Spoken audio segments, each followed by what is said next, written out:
What up, people of the world? Welcome to my Help Will Come Tomorrow tutorial walkthrough. 1 second, just need to turn this down a bit, it's a bit loud. So yeah, guys, welcome. This is a tutorial walkthrough for people who are finding the game a bit difficult. It is quite a challenging strategy game until you've got an understanding of the mechanics and you've got it down pat. The good thing about it is once you do know what you're doing, there's a routine you can follow for every scenario. So the walkthrough I'm about to show you works for each of the scenarios. There's 3 of them at the moment. I haven't played Shatan yet. We'll be doing that next. But the vanilla one is the Final Showdown. So that's the basic one they brought that first came out when they first brought the game out.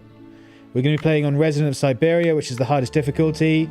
We're not going to do Chance of Wounds on start simply because there's too much RNG to it. It's far too difficult. You just get characters who are all dying and wounded at the beginning. And you need to build a medical depot as well as get your campfire built and get food and water. And it's just too much RNG, too hard. You fail too often.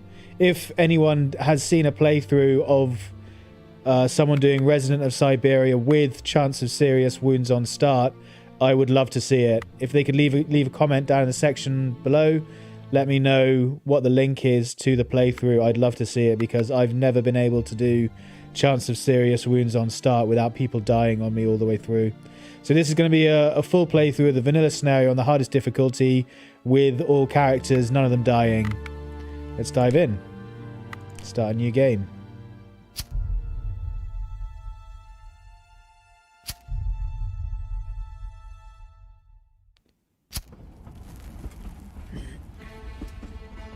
Russia. We were all passengers of this speeding train. Divided into classes, quarreled, confined in our compartments. There was someone's story hidden in each of them.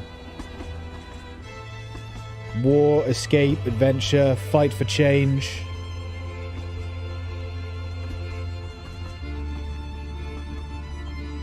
Subcutaneously, however, we all felt that the end of the journey could be what the end of this journey could be.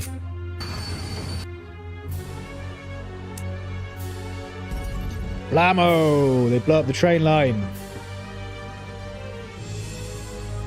At that moment, all divisions disappeared. And our stories merged into one. So for those of you who don't know, those of you who have never played this game, hang on, there's some dialogue coming up. We've barely escaped death. Can you hear the shots? They're killing other survivors. This is a replay from Znyamsky Square. The Tsar supporters are opening fire to the proletarians. You are talking nonsense. They are just thugs or deserters. Don't talk so loudly because they'll hear us. We've run a long way. I think I can take a rest here and the snow will cover our footprints. Do you want to use the manual? No, I don't want to use the manual because I know what I'm doing, in theory. So yeah, for those of you who haven't played this game before, it's a survival crafting game where you are caught in the middle of the Siberian Taiga after your train has been destroyed. You've got these 4 characters and you have to keep them alive until the end of the game and fulfill the final objective, which is to signal a train for help, which will stop and then you can escape. And there's all these bandits around, renegades I think they're called, who are killing all the other survivors and you have to keep hidden from them. So you've got camp visibility, camp morale, and various ailments and status effects that you need to keep an eye on. But I'm assuming that you do know what you're talking about because you tried to play it and you found it too difficult, and now that's why you're watching this tutorial. Excuse me. So the first thing that needs to be said is that it is an RNG game. It is a roguelike game, so not every single playthrough that you do is going to be successful. There isn't a strategy to give you a 100% success rate. Sometimes everything just goes wrong because your characters are incompetent, you can't find the right resources, or because of bad RNG, it just goes out the window. But if you follow the guide that I'm about to lay out for you, you should get success more often than not. You should be able to at least get to the later half of the game and then work out what you have to do there, because a lot of people find the early part a bit overwhelming and difficult, because it's quite hard to know what you're supposed to do. Now, I know all the characters fairly well because I've played it a decent amount. They all get personal traits here, which are unknown at the start, but as you do stuff, they become better and better known, so you become better acquainted with your characters. Unfortunately, most of the traits that you get are negative. They are things which are going to be bad. So I know, for example, Anna Mikhailova-Klikov is usually clumsy or incompetent, which means that she fails actions and destroys resources. So I'm going to use her initially to unsnow this. Because as far as I'm aware, unsnowing something can't fail. So the first thing you do is unsnow the campsite, because you need to be able to keep warm. Next you need to build a campfire. Unfortunately this guy, Petro I think his name is? No, Sergei Ivanovkov or something. He's in shock. A shocked character loses morale while performing an action. So normally, or sometimes, you start with cigarettes and vodka. If you do have a cigarette in your inventory, give it to the shocked character immediately, because the shock will disappear if you give them a cigarette. Unfortunately, we don't. We've been really unlucky. We don't have a cigarette starting off, so we're not going to be able to use this character without his morale dropping quite significantly, which means we're not going to use him at all on this first turn. And hopefully by tomorrow morning the shock will have gone, and then we can use him. Drunk. A drunk character does not change their morale and has a small chance of failure on the actions they undertake. When fails, character destroys half of resources. Again, this guy's drunk, so we don't want to use him to build anything because he might fail the action and destroy half the resources. So to build the campfire, we're going to use, because someone needs to build it, we're going to use 2 people, because instead of using 1, if you use 1 person, it uses 3 action points, whereas if you do 2 people, it only uses 1 from each of them. So you only use 2 action points overall, which obviously is cheaper on the number of action points. So we're going to use that. 2 people. Doesn't matter if they don't like each other too much at the start. You just need to get the campfire built. There's nothing you can do. We're going to do makeshift as well. You can do solid, but you need to kind of preserve resources up to a certain point, because there's only so many resources on the map. If you try and build everything solidly, okay, yeah, you get better quality on the structure, but you run out of resources much more quickly. So we're going to go for makeshift, 2 stones, wood, 5 sticks. That's the campfire built.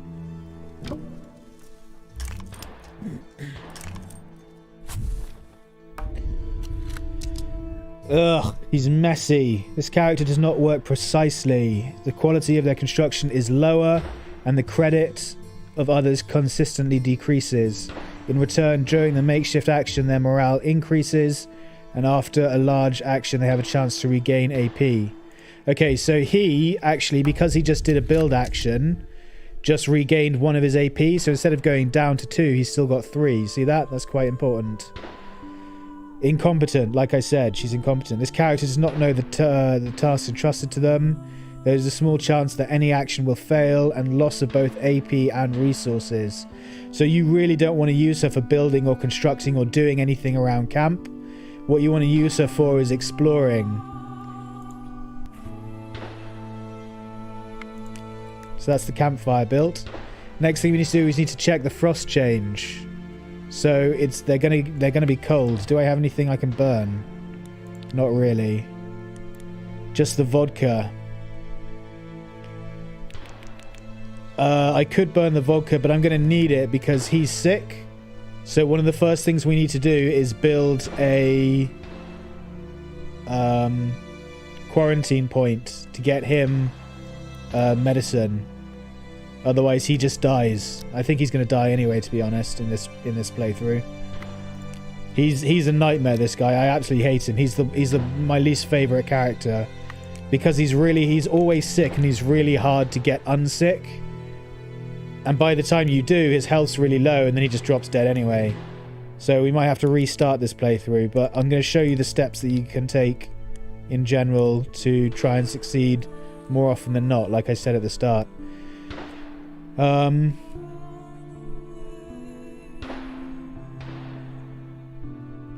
So the next thing you want to do, the next most important thing you can do, is increase your camp morale. You want to get your camp morale as high as possible, because if it's really high, then regardless of how many status ailments they have affecting them, you still get maximum AP in the morning, action points in the morning. On this difficulty, normally 2 of these status effects reduces their AP by 1. But if morale is high enough, they pass the morale check, even if they have a lot of status effects on them, and they end up with high action points, which is really important. At the start of the game, you need as many action points as possible because you've got so many things you need to do. So the first thing we're going to do, one of the most overlooked mechanics in the game, because it doesn't explain it very well in the tutorial, is Fraternization. Improves the relationships of 2 characters and increases their morale. This is the most powerful tool you can do on the first night because it gets your morale up really high. So him and her are going to fraternize once. See, their relationships go up. Everyone gets happy and starts liking each other, and camp morale goes up as well. This character avoids quarrels and tries to ease any disputes. Okay, that's interesting. Oh, they're both pacifists. So that's her done. Now, we can't use... Like I said, we can't use this guy because he's in shock. So if we use him for anything, his morale will go down. Which we don't want. We need to keep it as high as possible. So instead, we're just going to fraternize these 2. Whoops, fraternization. These 2 can fraternize to try and get camp morale up even more.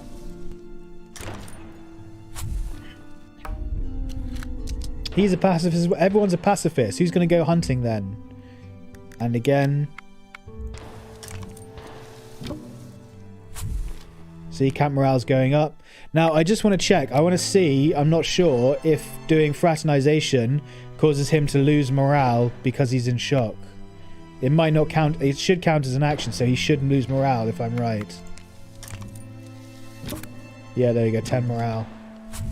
Okay. Well, we're not going to do it again anyway. We can't do it again. But that's it. That's day 1 done. Camp morale is pretty high. You should also get an opportunity tonight for the conversation to increase it even further. But I'll explain that in a second. We need to do something about this frost. All we have is the moss, which really sucks. I don't want to burn any of this stuff because it's material for building. How much morale did he lose? He lost 10 morale for that. See, if we use both his other actions, it would go down to 30. He would have lost half of his morale already. It's just not worth it.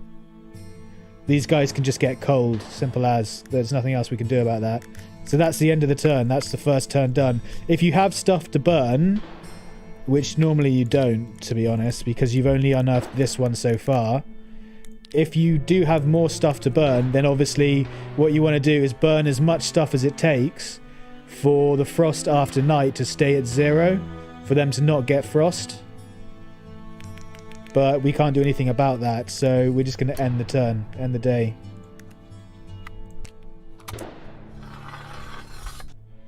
Now, the conversations at night, these help boost... Well, they have effects on the characters' relationships with each other.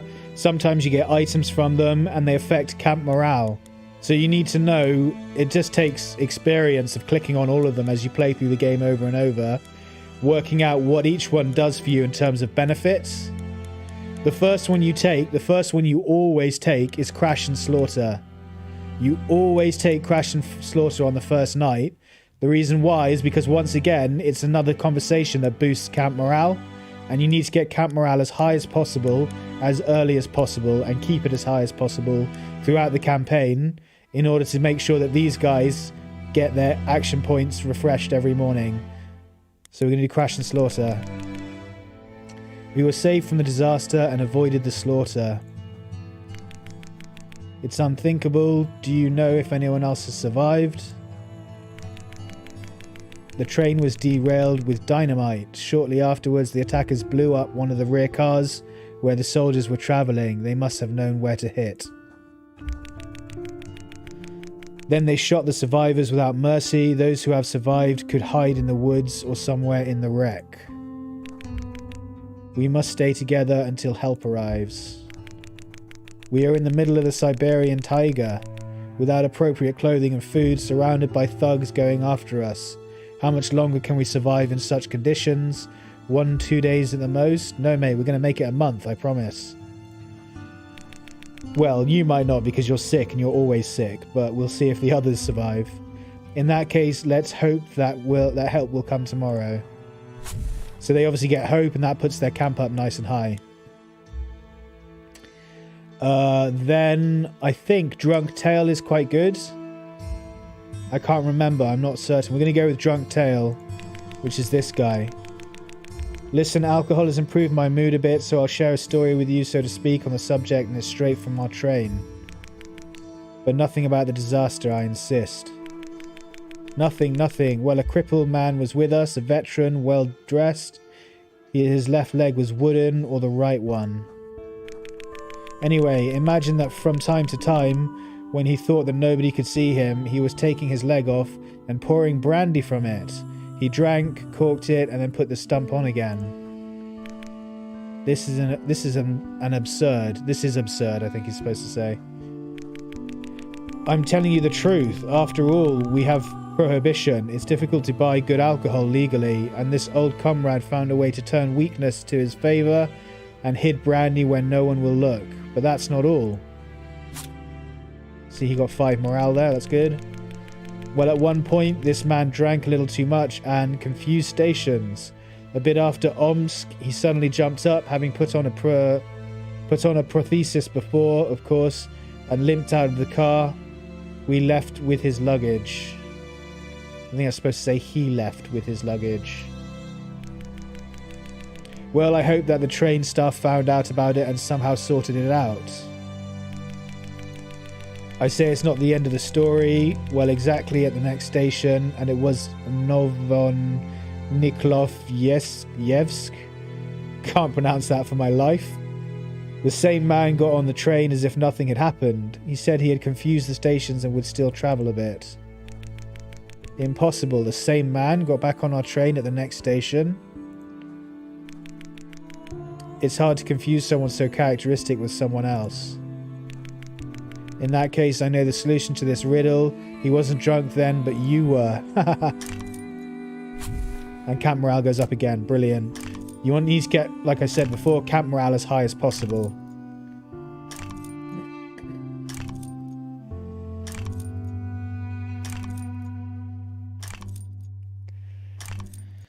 So this is all credit and relationship stuff. It's how they all interact with each other.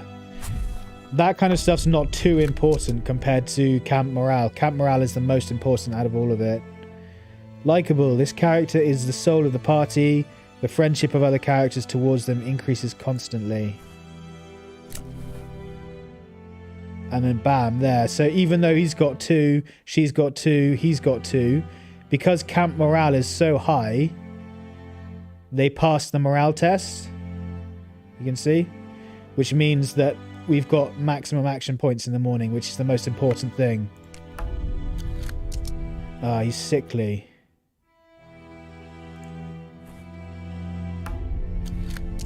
And he's easily dehydrated.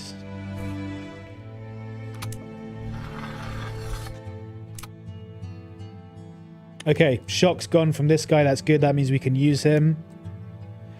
Now, the first thing we need to do is send out an expedition. She's incompetent, so we don't want her building stuff around the campsite, so we're going to send her out.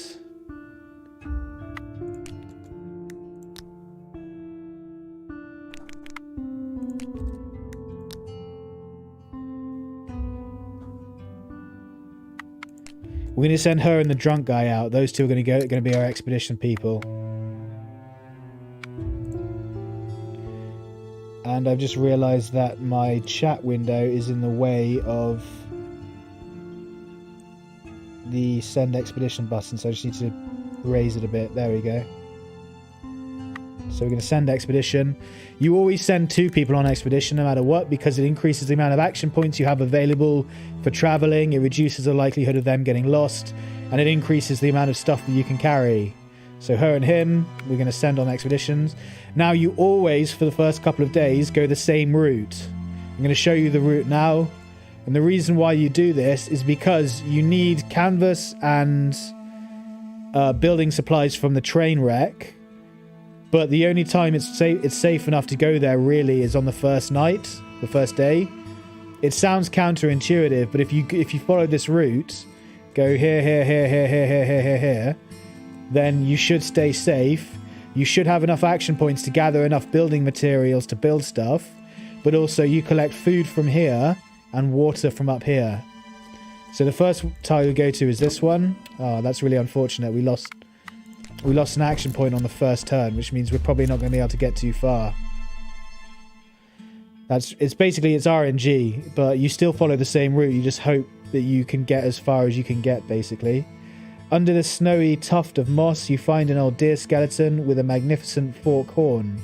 Rusted arrowheads are still stuck between its ribs. The animal was probably hit, but it escaped its hunter and died in this grove. Without much thinking, you collect arrowheads and some useful bones. Okay, take all of that. Then we search. Oh, come on. We are losing so many action points. Okay, this is really bad RNG. This is what I'm talking about. We just lost 2 action points on the first tile, and now we've got a swarm of insects. Unexpectedly, a swarm of nasty flies encircles you, biting severely any exposed part of the body. Even when you were travelling by train, you heard warnings of the Taiga people about such a swarm, but apparently at this time of year, bugs should not breed anymore. Well, these apparently don't know the calendar. You run away as fast as you can. So that really sucks, because now we've got no resources here. We've lost 2 of our action points already, which means we're not going to be able to get up to the river like I hoped. So I think that's basically a restart already. Right, there we go. That's what's supposed to happen. You're supposed to collect a bunch of resources like that. Then you go here.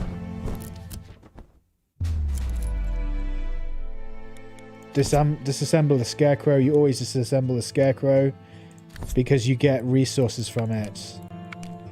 Then we search again, because we didn't actually search the tile. We got an event. Take all those. Then to here. Yeah, we are dropping action points like crazy. We're not going to be able to get to the river without getting lost. Take all. Then here.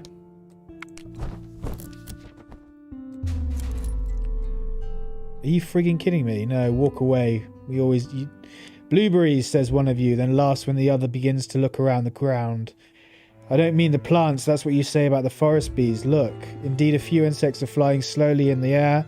They seem to be flying around the cracked stump. Carefully you look at the beehive. Most of the bees have already clumped and are planning their wintering. Maybe it's worth the risk to get some honey out. It's not worth the risk. You'll take damage. If you fail... Basically, I think there's a percentage chance of getting a honey, but there's a higher percentage chance of getting stung and attacked by the bees. You don't want to take wounds and damage at this point, so you just walk away. Even if there was honey, there would probably not be enough to eat. You don't feel like messing with bees. You leave the beehive and move on. It's not worth the risk. Take all. Then you go here. Yeah, we've been really unfortunate. We've had 3 or 4 events, which meant we had to search twice on each tile, and we lost action points immediately. Like, this is the most unlucky run I think I've ever had. It's pathetic. Absolutely pathetic. You don't want the poisonous mushrooms. Poisonous mushrooms don't do anything for you ever. You just throw them away. Then you go here.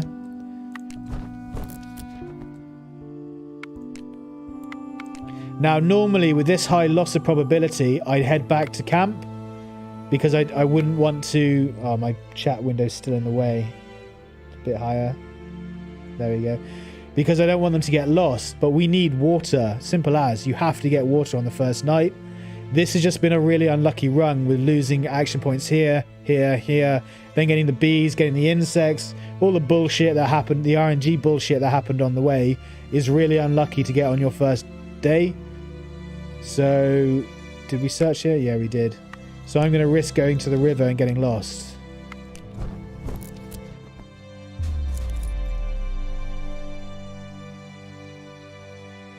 The river is too exposed. You reach the river that you have been seen from the train windows before the crash.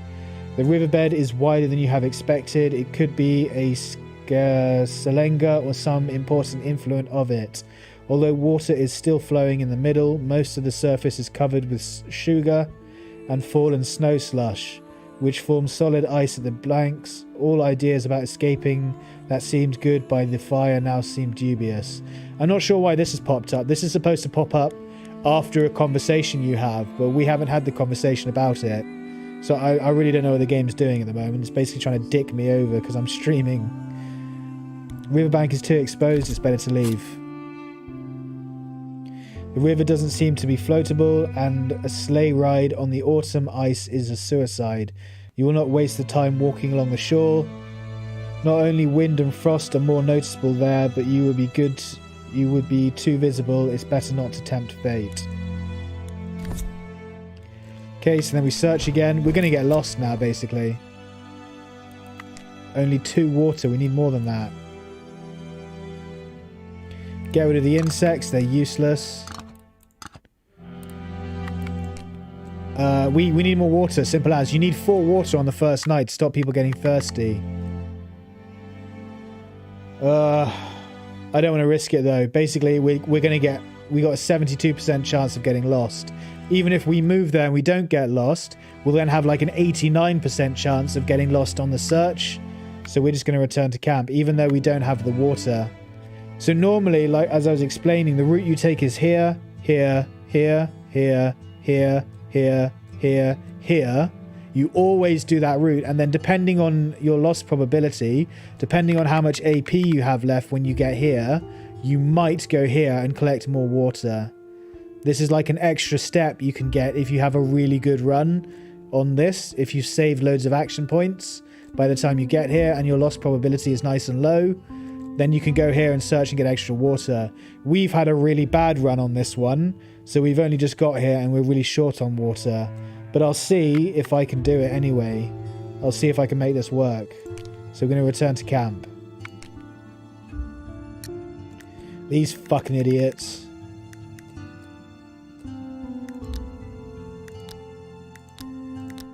Okay, he's easily dehydrated, so he gets both waters.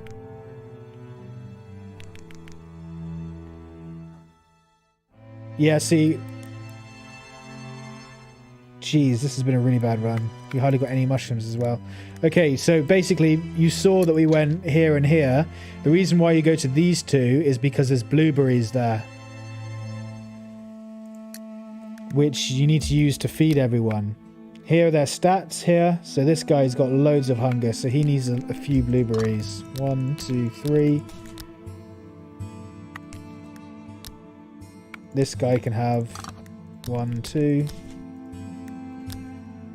She can have 2 blueberries. 1, 2. And he can have 2 blueberries. 1, 2.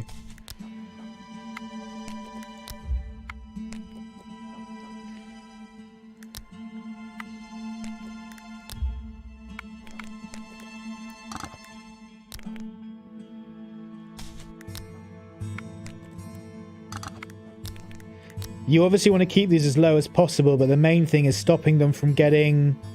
Trying to stop them from getting another one of these, another status point. You want to keep the number of circles next to them as low as possible. And to do that, you have to keep each of these off the bottom rung. As soon as they get to at least the bottom rung, you'll get another status effect circle on them, and they'll start losing AP in the morning. Anyway, that's the expedition that you do. That's the route that you take. We'll take the same route tomorrow, and then probably the same route again on the 3rd day. Why? Because as I said, you need berries and you need water while you build up the camp. The next thing you do is unearth this, the workshop. And my chat's getting in the way of it.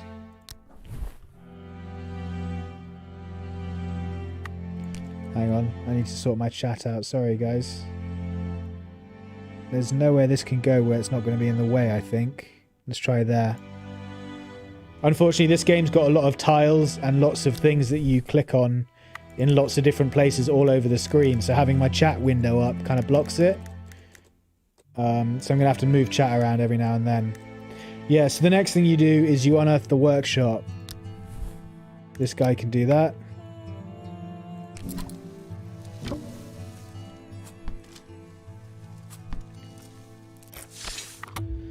And then you build a workbench. The reason why you build a workbench is so that you can get the shovel.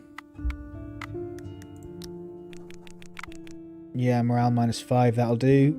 You make it makeshift again because you need to preserve. See, look, doing it solid takes 6 string. You definitely don't have enough. That's not enough string. You're going to have 1 string left, and you need string throughout the campaign for lots of things. Whereas makeshift only requires 1 string. So the difference is monumental. So we're going to make it makeshift. For structure... Oh, great. Guess what? My chat's in the way again. So we're going to have to move it back to over here. Anyway, as I was...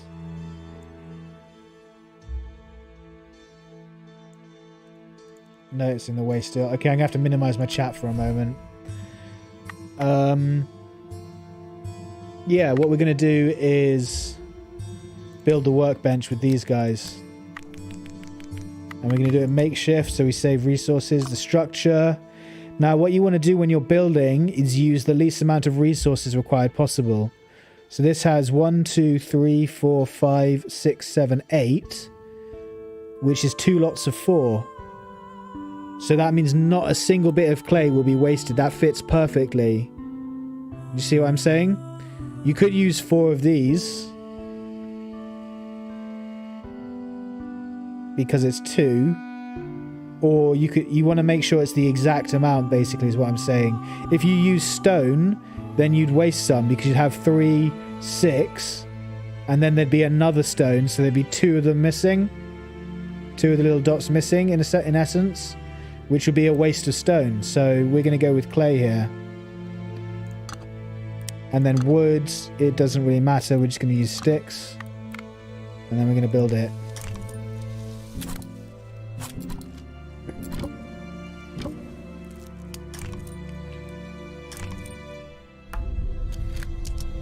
Oh, good. This character is strong and gets tired more slowly. That's useful. Can we build a shovel? Yes, we can. Brilliant. So this guy is going to... No, this guy is going to make a shovel.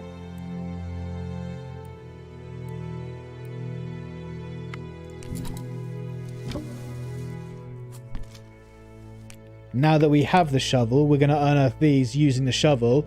Hopefully that will conserve action points. Oh no, this idiot cut his hand.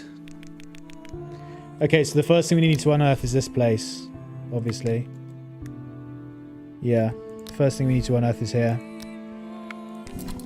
Yeah, brilliant. Do you see how we unsnowed that without using an action point? That's because we built a shovel, so we're saving resources already. We need to get, instead of unearthing these 2, we desperately need to get this quarantine point up and running because this guy's going to die otherwise. So the next thing we're going to do with these guys is build a quarantine point. We're going to use... And see, we've got 1 canvas and 5 rags. Because we went... And that's because we went down here.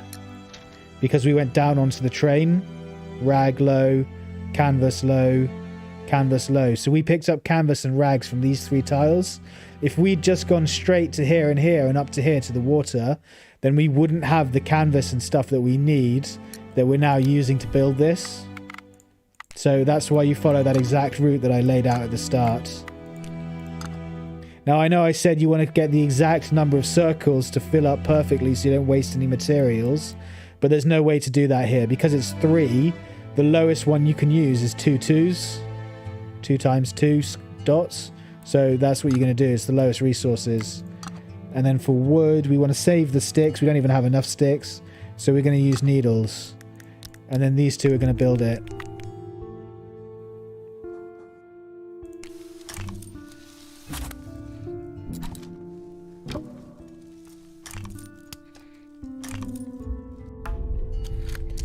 This character knows about the treatment and has a chance to recover AP from the care action. Okay. And he's well educated. This character has received extensive education and can share useful curiosities and conversations. Right, well, we're completely out of action points for the day. This you can't do anything with until you have medical tools. Once you've built medical tools, you can then repair him, heal him up. What do you need for that again? Do we have enough? Sharp. No, we don't. See, we don't have enough metal. So we're going to have to go scrap metal low. We're going to have to follow the same route and hope that we get metal here.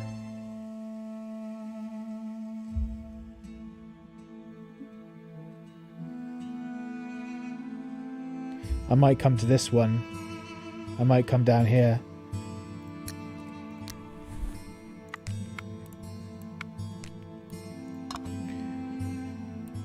Yeah. Because we need to build this as soon as possible, basically. We do have enough structure for it. Alright, well, let's just... Okay, so basically they're freezing, so we need to add more fuel to the fire.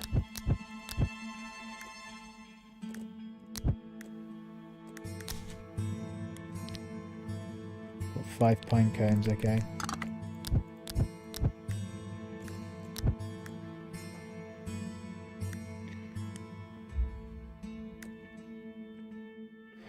I don't want them getting any more frost, so I'm going to increase the fire to the point, hopefully, where it negates the frost.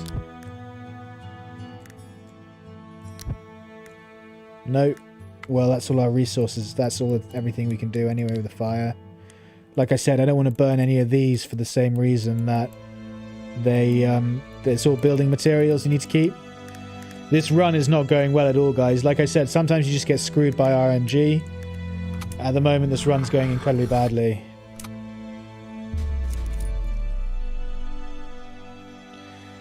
Grigory is fidgeting on his seat, clearly excited. What, comrade? Would you like a drink? You start. The man takes off his cap and pulls out a mysterious bundle from it. I would drink, wouldn't I? But a reasonable fellow knows knows 3 rules when to limit vodka. On St. Bartholomew, during a blizzard, and...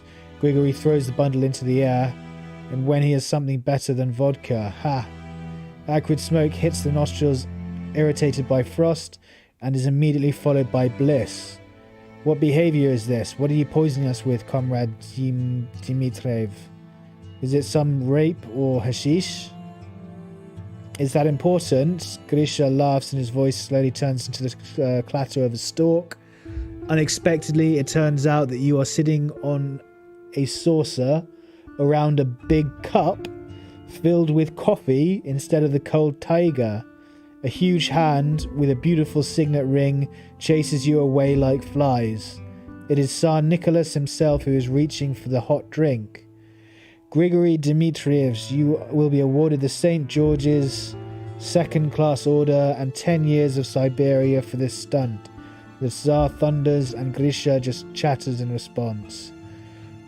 Okay, so this guy obviously had some kind of drug hidden up his sleeve, has thrown it onto the fireplace, and we've all got really high. Now that you've done the 2 that I said from the start, which increase camp morale, you just simply go for the introductions of each of the characters, because that improves their relationships, so they can work together a bit better without losing morale as quickly. So the first thing we're going to do is these 2, Sergei's and Grigory's. Are you coming back from the front, soldier? Me? I am not a soldier. So a scholar or a priest, perhaps. The farmhand would not be in the train compartment. I admit that in our situation, I would be very happy to have any military person with us. This is the past. My division ceased to exist. When the Bolsheviks come to power, they will withdraw all troops from the front, and when the idea is instilled in the proletarians of other countries, no war will be necessary. Do you think they will come to power without a fight? The war will probably never end, only the battlefields and banners change. Go to the devil with all this. Okay, that was his introduction. Now we're going to do Grigory's introduction, because I think he gives you vodka. Let me introduce myself, Grigory Dmitrievich.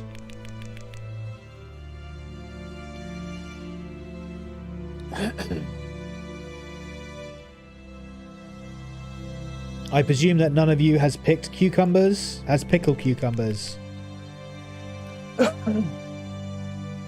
Are you asking seriously? Do you realize what situation we are in? He's a drunkard. This character likes the hard stuff. When sober, they can lose morale at night. When drunk, their morale increases.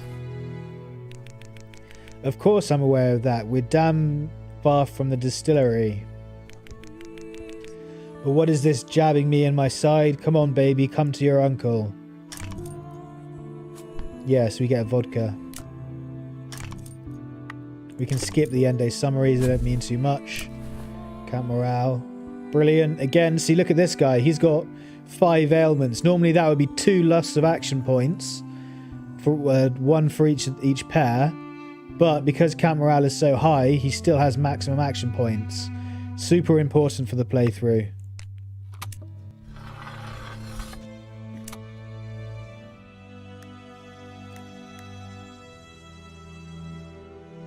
Yeah, this guy's going to die and there's nothing I can do about it. Because he's sick and he's given himself a hand wound like an incompetent fucking headache. And now he's we're all hallucinating because that idiot put stuff in the fire.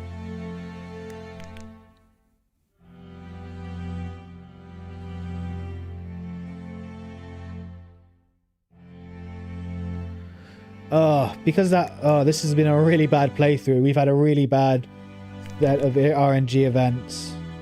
But what can you do? Nothing. We're just going to have to carry on and hope for the best. So yeah, because these idiots are hallucinating, we're going to send them out into the fields. They're going to go on the expedition.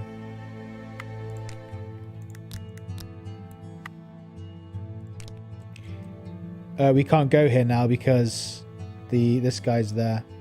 So we're going to come here and then here. Come on, scrap metal. Only 1. Okay, whatever. We have to move up here. We have to get food and water. This is what I mean by having the random injuries on at the start. It's too much. If they have injuries as well as being hungry, you can't fix both statistics, both ailments, and they end up dying of one or the other. If you get food sorted out, food and water, then they die from their injuries. If you fix their injuries, they die from hunger and thirst. There's no way to do both of them at the start of the game.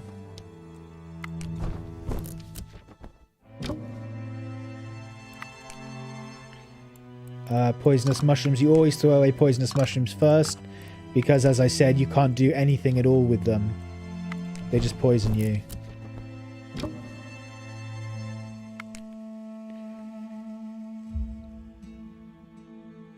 All of this is useful. Apart from the eggs, you can't do anything. Oh, it's food, actually. Yeah.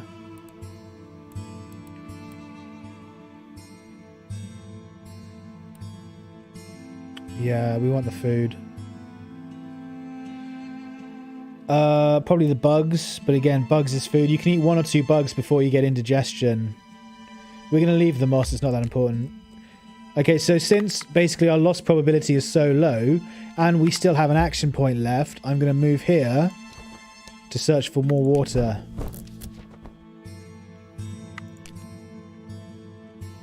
Right, the bugs can go. We want the sticks instead of the bugs.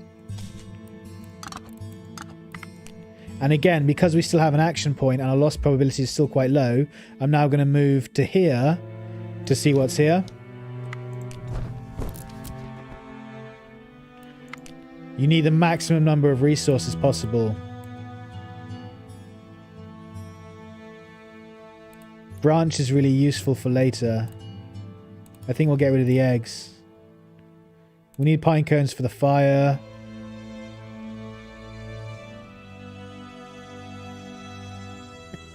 I don't think we need as much clay, actually. We'll get rid of the clay. Cigarettes are useful for shock. Need the canvas. We need the psychedelic mushrooms for food. Need the normal mushrooms for food. All this food we need. Need. Yeah. Get rid of the clay, I'd say. Get rid of the clay and take the branch instead. Now, there's no point in moving anymore because we're out of inventory space. So we're just going to return to camp. So this guy still has an action point left, and chances are he'll fail any action that we give him and destroy half the resources. So he's just going to unsnow stuff for us. Oh damn, he didn't preserve his I was hoping he'd reserve his AP so he could unsnow the other thing as well. Okay, now the next thing we need to do is get food and water established. Because we don't have very much of it. Food 2. Give the eggs to this guy. Let's hope he doesn't get sick. Brilliant, he didn't.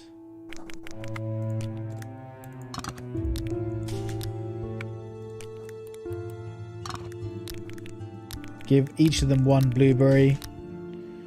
Geez, see how hungry they are?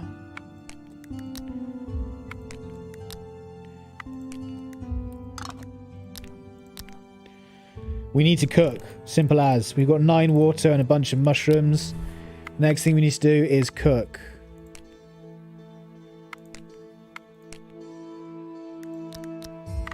Hopefully they don't botch it.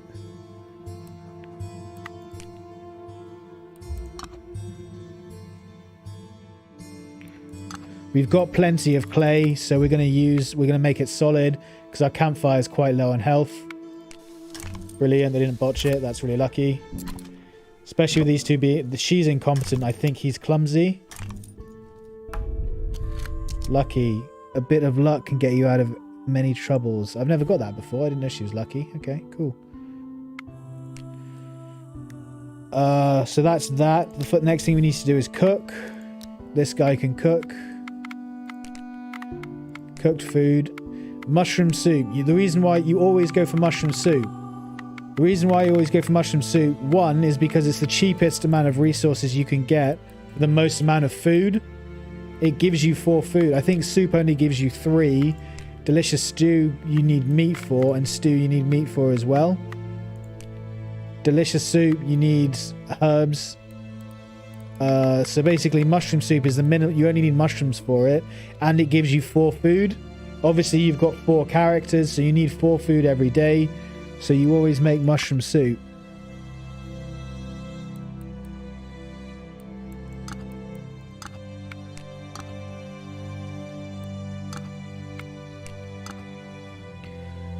Okay, we've only got yeah, there we go. Campfire, 10, 10, 10, cook mushroom soup. And then you give each person 1 mushroom soup. 1 mushroom soup, 1 mushroom soup, 1 mushroom soup, 1 mushroom soup.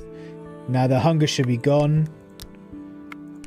From that, yep, gone. Gone, brilliant. Next thing you do is you get rid of their water, obviously. Everyone's thirsty, so 1 each to start with. And then the person with the most amount of thirst at the end, which is her, I think, yeah, gets the last one. Right, so that's food and water for today sorted, but we need to make sure we've got food and water for the future.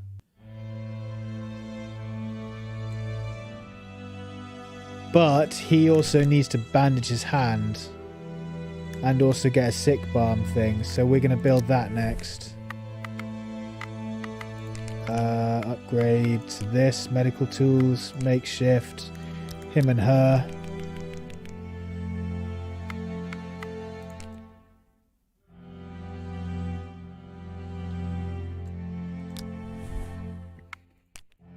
Yeah.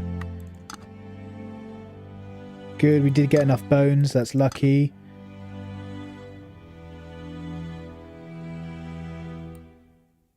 We're going to use one of the metal because... Actually, no, you need metal for the fireplace. We're not going to use the metal. We're going to use the last clay. Actually, we've got tons of stones. We'll use 2 stones. Yeah. You and you. Please don't botch it up. Thank you.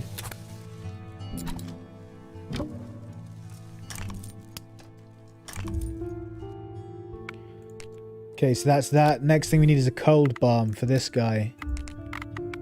Medicines, cold balm, vodka and herbs. We're not going to use the mushrooms. We're going to use the edible root.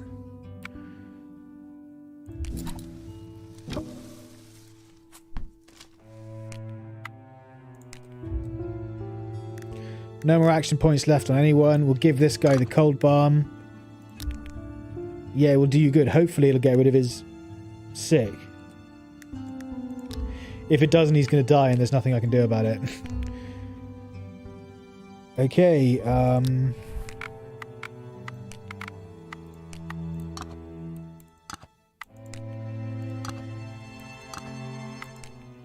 trying to get these 2 to stack, but they won't. Yeah, they won't stack because the amount of rot on them is slightly different. Whatever. So we're out of action points. We don't want the fire to get any more visible. She can just stay cold. That's it for this turn. Hopefully they'll stop hallucinating by tomorrow because this idiot's drugs will have worn off. That's it for this day and turn.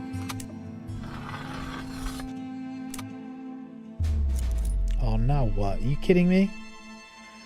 The night is coming. I've never had so many of these random events occur at the start of the game, like in the first couple of days. Literally never. The night is coming, and as usual, you make sure that your supplies are well secured and that you have enough brushwood to stay warm until the morning. Meanwhile, Sergei is sitting underneath the tree, his back to you. Maybe this dodger is secretly eating something. Ivanov, if I see that you took an extra portion... Sergei turns round, hiding something in his bosom pocket. Relax, I don't steal anything, I'm coming. Yes, and what were you hiding there? The boy suddenly stops, hesitating. Oh, nothing like that. Come on, we'll arrange the brushwood before it gets dark. Sergei Ivanov, we promised to share all the riches of the taiga. Riches, yeah, there's so many riches around here. We promised to share all the riches of the taiga and not to keep anything to ourselves. Okay, let it be. Clearly confused, Sergei pulls a written over card from under his shirt. I'm writing a letter. It goes slowly since I'm no poet and I don't have much time. Anyway, the days are short and better work. And after work, I rarely have enough light to finish. A letter, and can I ask what the name of the beloved one is? Natalia, but why do you say beloved? Have you read over my shoulder? Haha, no boy, it was the blush that betrayed you. Okay. We need to do the introductions to get their friendship up. Dear comrades in misery, I don't want to worry you, but our situation is serious. You don't say. Given the weather and our current diet, we won't survive long without fresh meat and aspirin. We are at risk of scurvy, and a simple cold will weaken our bodies. You're not at risk of scurvy, mate. Trust me, scurvy takes weeks and weeks to set in, months to set in. You're going to be dead before this week's up, if anything. Especially if you don't get better from your sickness. Whatever's ailing you, you weak, feeble-bodied douche. Aspirin? This damn German chemistry, you look like a scholar, so you know that primitive people lived without aspirin.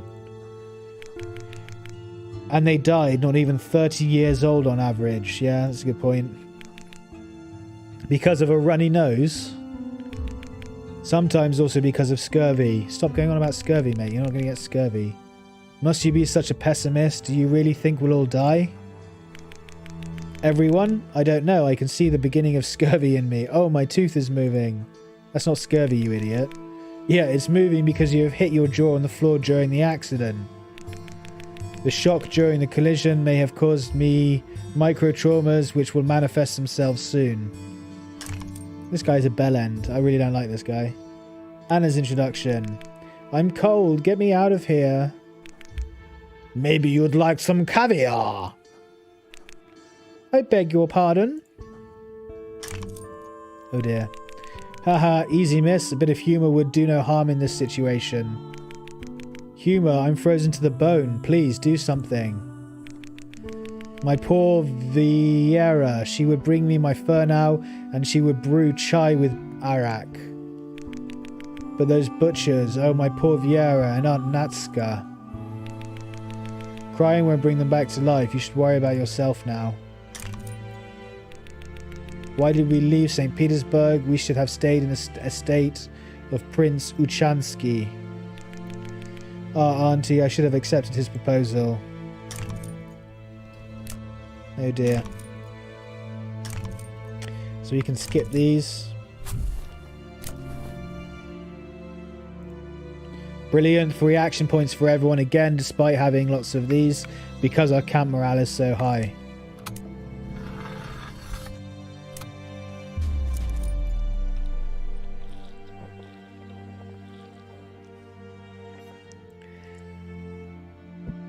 The night is coming to an end. The morning brings cold and moisture. In the distance, the deer roaring finally stopped. When you get up, sleepy as always, you find Alexei in an unusual position. He clears snow on all fours under the medical point. They must be here. They couldn't have gone. What's the matter, Alexei Rabinovich? Do you have a screw loose? Not this time. Help me look for St. John's wort. There. The bearded man takes out several stems with yellow flowers from under the wooden bed triumphantly. Hypericum perforatum. I found a dead bundle a few days ago, but I forgot to tell you. Fortunately, it laid in a warm and shady place, so the flowers did not begin to rot. At this time of year, we will not plant it anymore, but I suggest making an infusion of an alcohol tincture. Tea will be great for colds, and in combination with vodka, it will chase away the melancholy. Alexei, in combination with vodka, everything chases away the melancholy. Oh, that's interesting. Do you have any articles on this topic? Only empirical research. Okay, so I think he got us these. Healing herb with soothing properties, the basic component of the sedative tincture.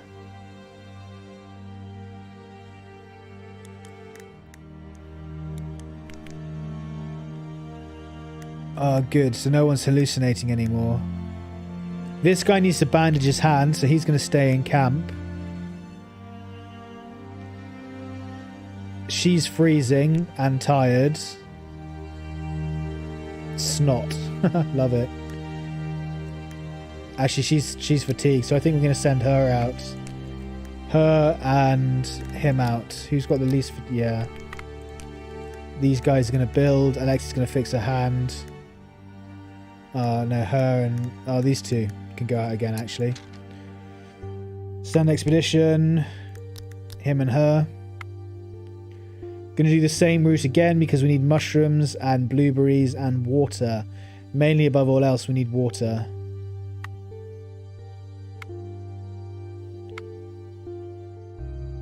Actually, let's just check.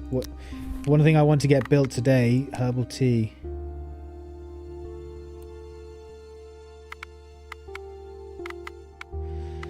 One thing I want to get built today is the water filter.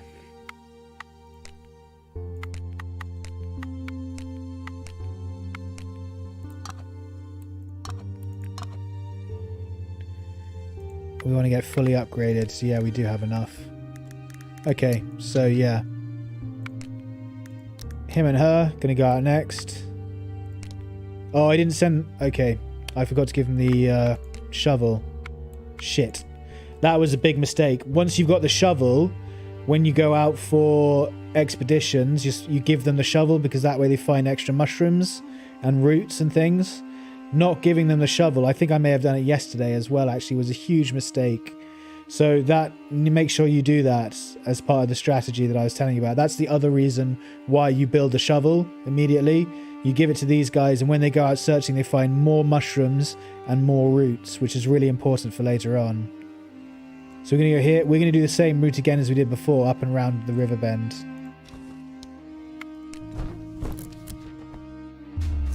Oh, that's fucking typical. Yeah, this run has just gone terribly from start to finish. When in danger, the body sometimes acts instinctively and the mind records events with certain delay. It seems to you that first the ricochet chipped off a piece of bark right next to you, and only then you heard the bang of the shot echoed through the wide valley.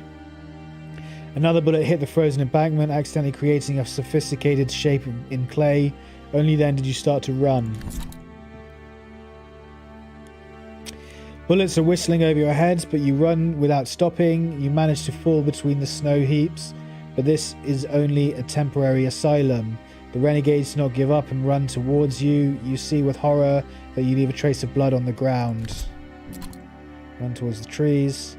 You reach a grove among the flying bulls. When you fall between the trees, the shots stop. However, you run on, whipped by branches, almost spitting out your lungs. Finally, you slide into the cold snow, exhausted and with no will to fighting for your life anymore. What will be, will be.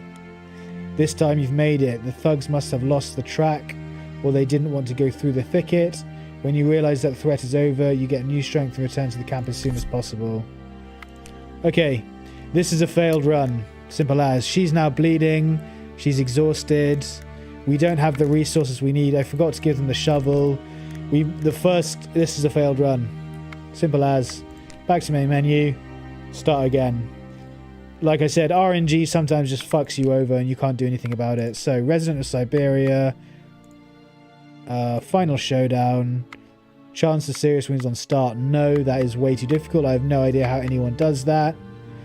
Random characters. Start game. Hopefully we'll get a bit better run. I'm going to skip all this because we've already seen it. Hopefully we'll get a bit better luck in this time. Skip all this. No. He starts with a twisted ankle and bleeding.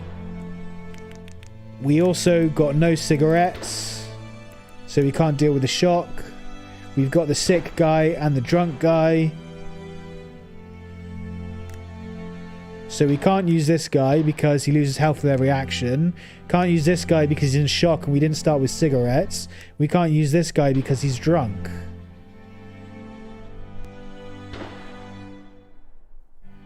Well, we'll see. Let's see how we do. Drunk guy can unsnow it.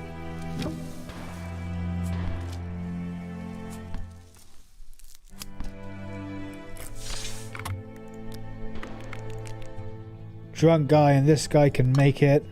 Make the fireplace.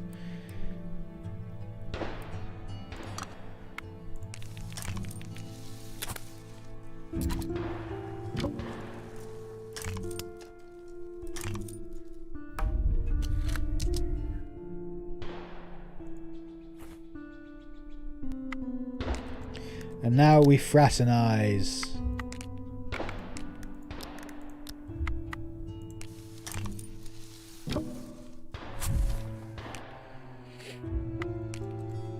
Can't fraternize with this guy because he'll lose health because he's bleeding. Can't fraternize with this guy. Actually, we'll fraternize once with him like we did last time.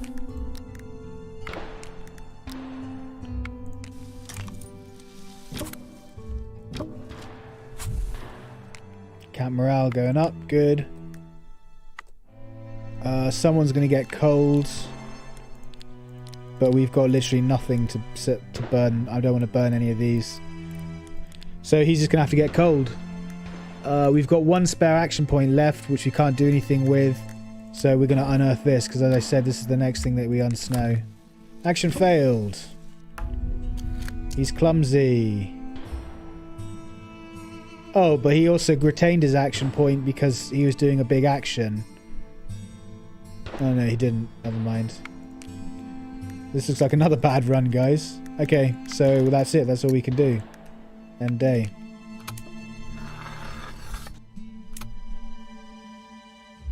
Crash and slaughter, always, because boom, gives you camp boost. And then drunk tail. Boom, because it gives you lots of good stuff.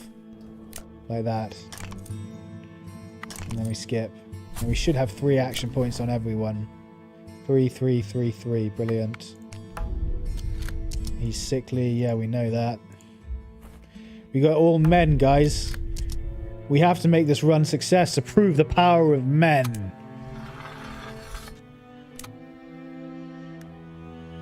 Good, his bleeding stopped and his shock's gone.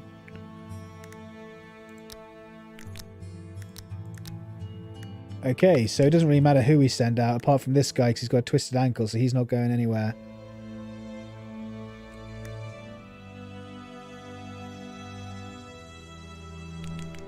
So we need a limb brace. Don't even know how to get that yet. Can't remember. Oh well. Expedition. Who's going out? Send expedition. I don't like this bit because it doesn't show you what they've got. It doesn't show you what, like, injuries and stuff they have. You see what I mean? So you have to go back to camp and check first and decide who's going first. He's not going anywhere. Apart from that, he's frozen as well. So I think we're going to use these two. But then that would mean he's building. I don't want him building if he's clumsy. So I think this guy and the drunk guy can go out. This guy and the drunk guy. Same route as before. Always the same route.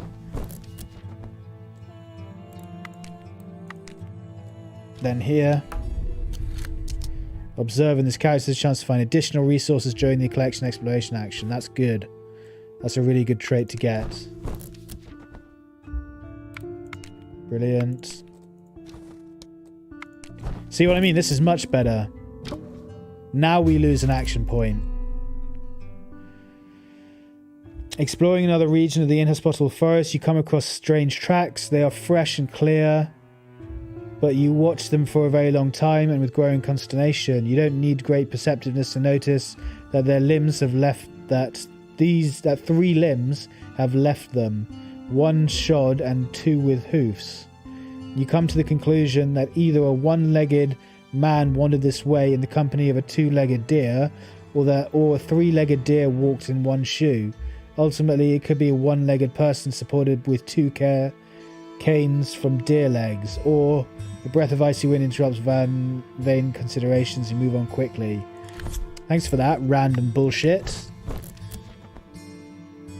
There we go, take all that.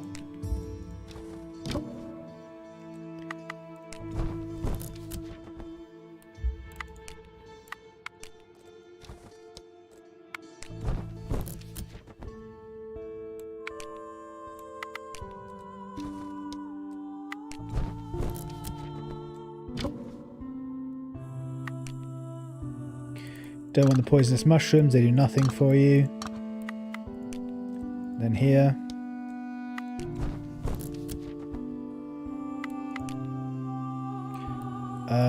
We don't want the bugs, because the bugs give you indigestion. We do want the water.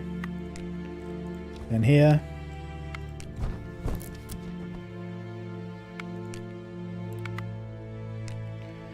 See, our loss probability is really high now. And he's still got an action point. But we've got plenty of water. This run was much better. We've got tons of food, tons of mushrooms, tons of water. We've got everything we needed. I'm not going to risk them getting lost. This is the route you want to take, like that. Like I've shown you. Yeah? And then you just return to camp because their loss probability is quite high. We could probably go 1 more, but I don't want to risk it. So we're going to return to camp. Since he's got 1 action point, he's going to unsnow this.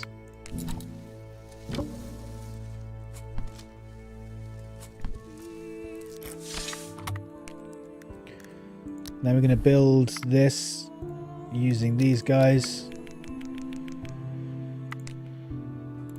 Oh, they really don't like each other. So we've got 3, 3 and 2, so that's 8. So we need 2 of these to fit it perfectly. Wood, we need the sticks, so we're going to use the needles. Yeah, let's build it.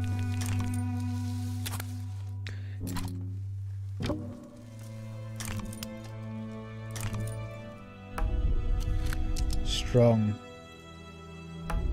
Handyman. This character knows the makeshift. All camp structures built and developed by them have higher quality. Okay.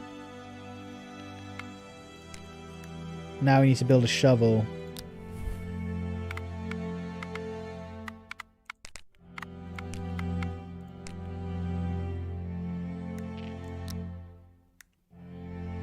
Yeah, you can craft the shovel.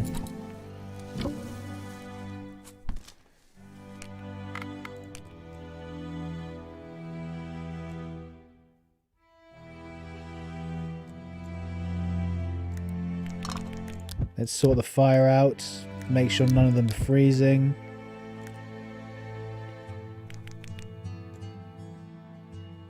That'll do. Food. Who needs food? Everyone needs food. So 1, 2, 3, 4.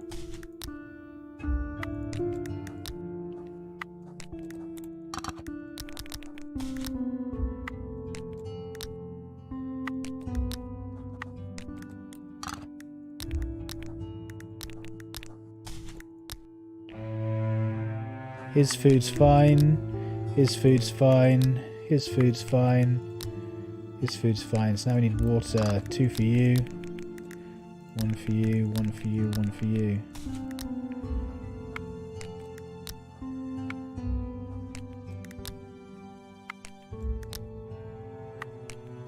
Okay, the next thing we need to get on is a limb brace for this guy. Otherwise he's going to have a permanent limp. Whatever that means. It's not too important actually. So maybe we can ignore it, but I want to try and do this one properly, so we're going to do this. You can try and unsnow it. You used an action point, that's a shame, even though he had the shovel. And now we're going to build this with these two. They're going to lose 10 morale each. Can they afford that? Yeah, they can. That's fine.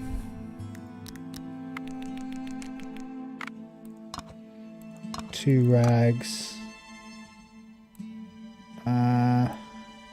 Don't have enough sticks, so we're going to make it out of that.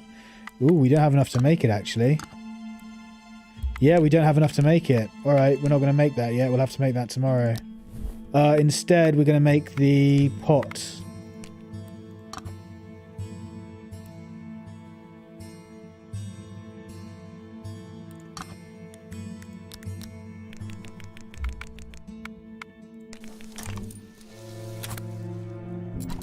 Oh, why did he lose 25 morale?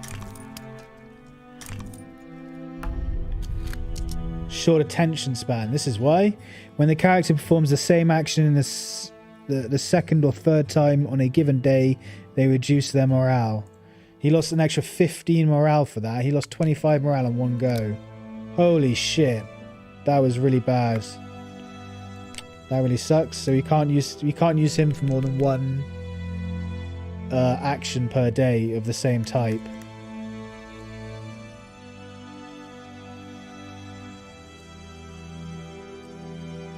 Couldn't build that. Everyone's fine-ish. Yeah. I don't want the camp visibility to go up anymore, so let's... Actually, we could get rid of that shivering, probably. The start of the game, it's relatively safe to get your camp visibility up. Oh my god, how much does he need? There we go, we'll do one more. So he should get rid of the shivering with that. Let's end the day.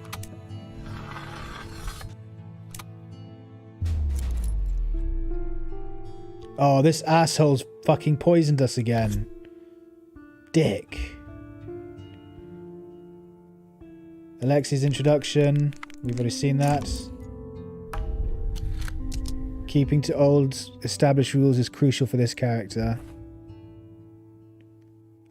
Grigory's, because he gives you good stuff. Like a vodka.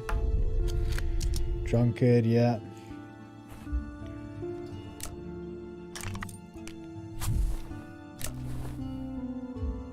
Good, full AP again.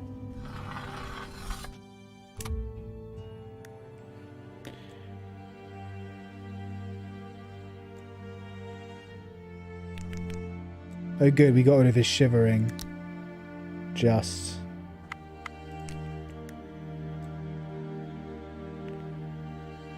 Same again. Send expedition, this guy and this guy. And this time I'm going to give him the shovel, which I forgot to do last time. Give it to him because he finds more resources.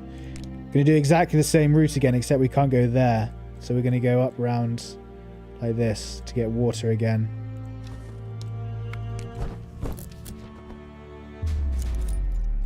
Oh, these fucking... Oh, it's honey. Walk away. Try again. Take all. Danger level risky. So we might go round. Well, no, we need to... we're going to risk it. Phew. Maybe another time. That's the deer, basically. I shouldn't have skipped that. I didn't realise that we hadn't read it yet. Same again. Blueberries. Oh good, the scarecrow. You have no idea why someone would put a straw scarecrow in the middle of the forest. However, apparently someone did. The surreal image of a giant idol slumbering under a coat of snow caps doesn't make you feel good. Maybe it's a scarecrow, you say to yourselves, but where is the field it guards? So we're going to disassemble it. The forest idol was assembled from dry wood, which will definitely be more useful in the camp. That gives you string, sticks and a rag. And we'll search again for food. Brilliant. Come here for berries. Ah! Fuck off. Those insects have hit us twice now.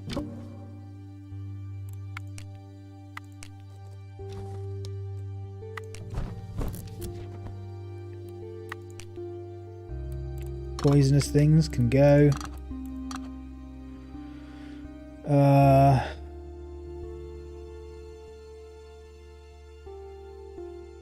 Get rid of the one moss, take the clay. Our loss probability is pretty high, but we still have an action point and we need more water than this. We've only got 5 water, we need more. So we're going to risk going here and searching.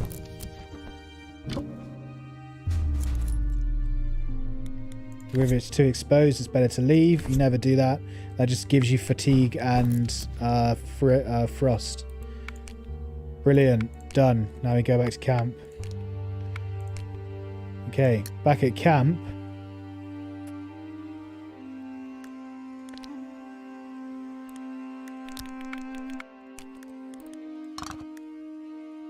Got enough for 3 each.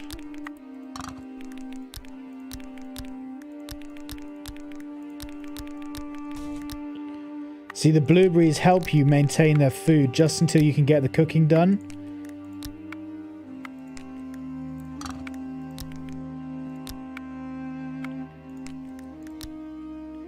They both need 1 water.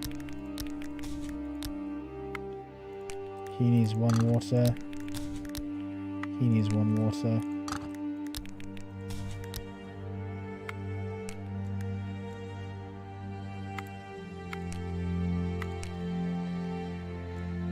Okay, the next thing we need to establish is the quarantine point, because this guy's sick and these two are hallucinating. I'm glad I sent those two. I didn't realize they were hallucinating. So this needs to be established now.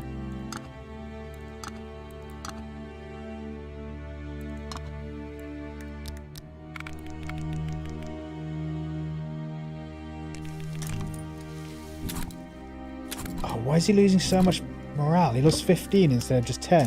Why did he lose another 5? Medic. This guy's morale is going to be critical soon. Oh, it's not bad actually. It went up quite high overnight. That's good. Oh, I think the drug actually... Yeah, that drug that this guy made hallucinate us, that this guy chucked on the fire, must have increased morale. Yeah. Okay. That's really lucky actually, so I'm quite happy that he did that. Oh good, this idiot got a head wound.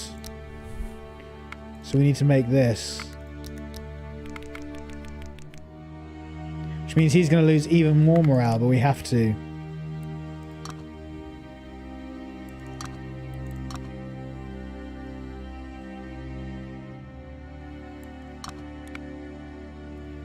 Yeah, we simply have to because of the wounds. 25 morale in one hit.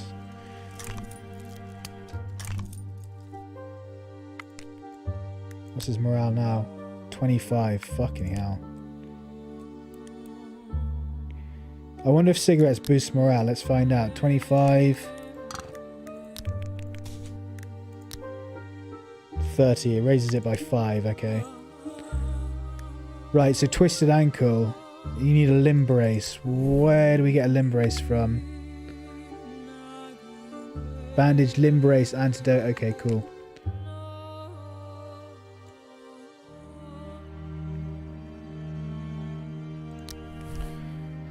First thing that's going to happen is you're going to make a cold balm for this idiot.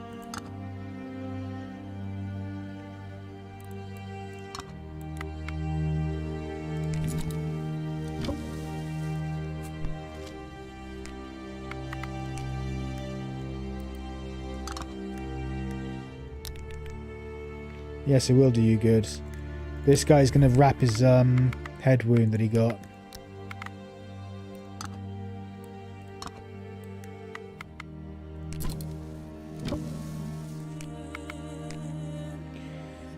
Right, we're out of action points. Can't do anything else. Everyone's satisfied in terms of food and water. Well, we don't have any more food. We can give him that. Yeah, just to get rid of that tiny bit more food.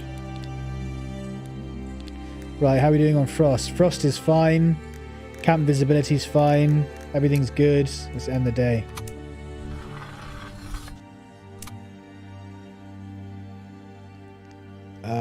Delusions. Dmitriev's. The situation is as follows. The enemy outnumbers you. It is better armed and knows the area. He's a warmonger. This character likes when something is going on, even if it doesn't have a positive effect. We have to secure the area. I will determine the order of patrols and changing the watch at night. Does anyone have any weapons? Captain, we are not a troop of soldiers, and we will not become it even under such a respectable command. Nonsense. The situation has turned all of us into soldiers, and the warriors need a commander. In that case, let's talk about who should take on this role. Less talking, more action. I take over the first watch, and at dawn we will look for sharp stones and metal fragments so we can sharpen the perches and arrows. And we want Sergei's introduction. Are you coming back from the front, soldier? Me, I'm not a soldier. Oh, we've seen this already. Skip. And skip the end of day stuff. Good. 3 action points for each.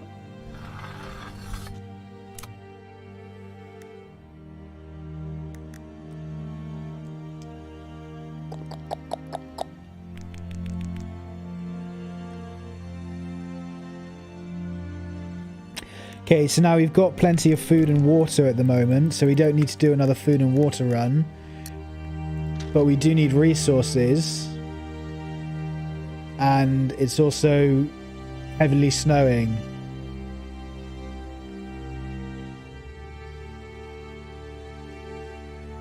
Yeah, so we have to go and get resources for building. This guy's got a twisted ankle. This guy's sick. But this guy and this guy are going to go out again. Because this guy finds more resources.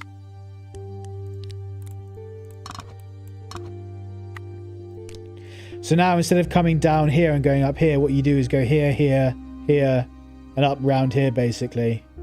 We're going to do this. Go and explore these tiles that haven't been explored yet.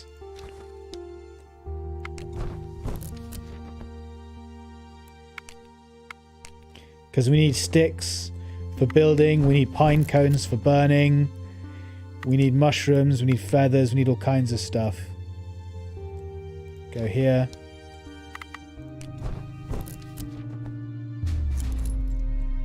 That's the deer carcass. Search again for actual materials.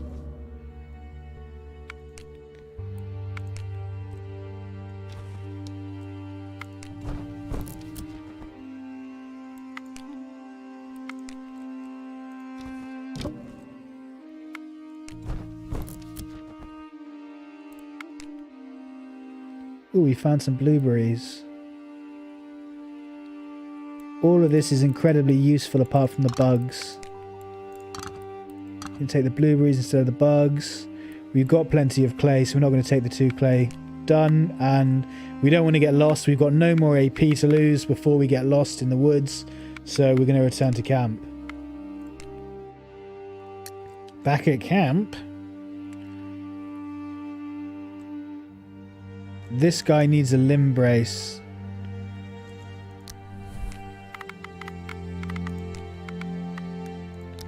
You can make yourself a limb brace.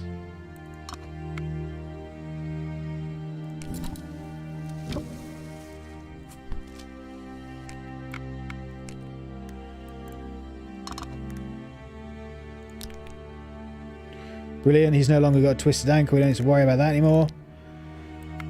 Food and drink, 8, that's enough for 2 each. 1, 2, 1, 2, 1, 2, 1, 2.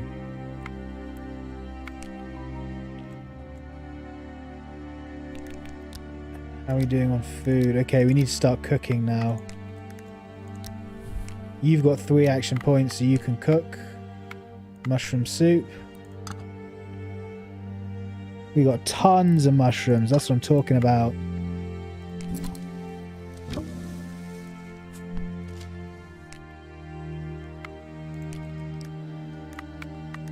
Do we all need food? Yes. Yes. Yes. Yes.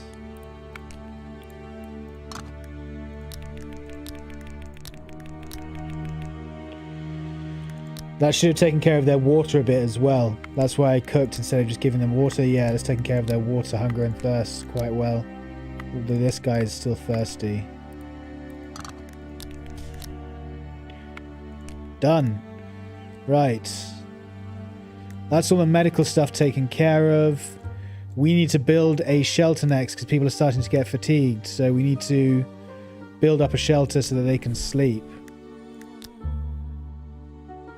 We're going to use him. For crying out loud, guys, would you stop losing action points? You're supposed to... You've got the shovel. For this, we're going to use him. Good, he didn't use an action point.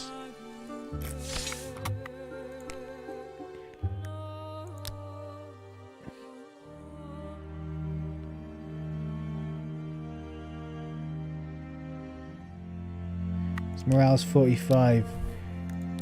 Can they afford to lose?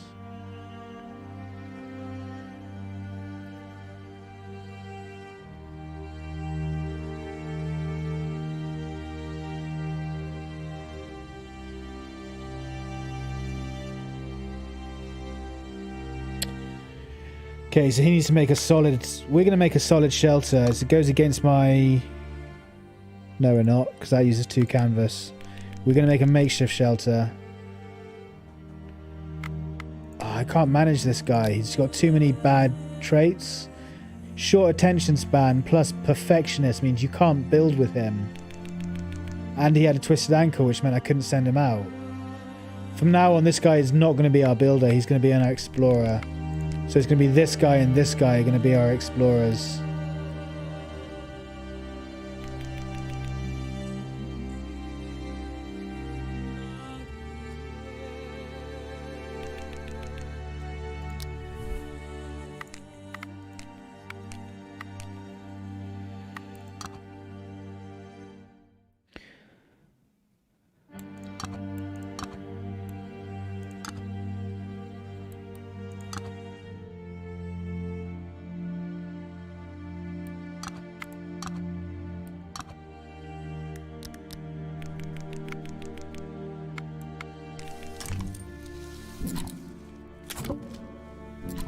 Oh, he cut his hand.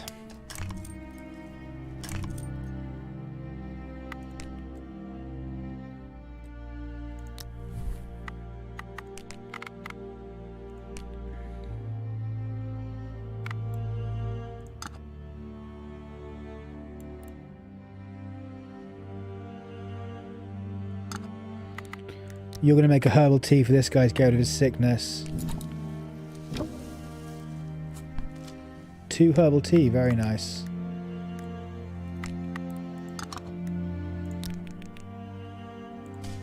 Give him 1 now, and it's impossible to get rid of his sick. So far he's had a cold balm and a herbal tea. I'll give him another one tomorrow. We need to increase the fire. Camp visibility shouldn't, because it's heavily snowing, camp visibility shouldn't be an issue. So let's see, we need pine cones. There we go, 34 pine cones.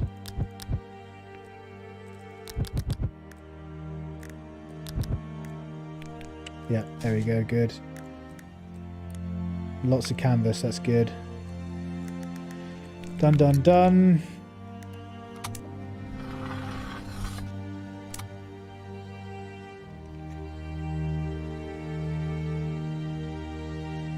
Demons from the past, let's try that. Tomorrow we must mask our camp better. They can come back at any time. Are you afraid? Yeah, I'm afraid. Surrounded by psychos. In this situation, only a fool would not be afraid. Survival is a lottery. I know something about this. Have you been in another disaster, or are you talking about what happened on the front? War gas. Our entire platoon had defective mask filters. 2 out of 30 people survived. Shit, that's terrifying. Me and my friend Sasha, and he died as well near Kovel a week after we had returned from the field hospital. Was their death your fault? No, but I could have died with them. I don't deserve to live more than my comrades. Oh, he's got survivor's guilt. That really sucks, poor guy. Is this the reason to torment yourself? No, is this the reason to torment yourself? We'll try that. Is this the reason to torment yourself? If any of your friends had survived, would you have liked him to worry like that too? Speechless. +5 morale. Good. We all want to survive. Let's try to mask the camp better.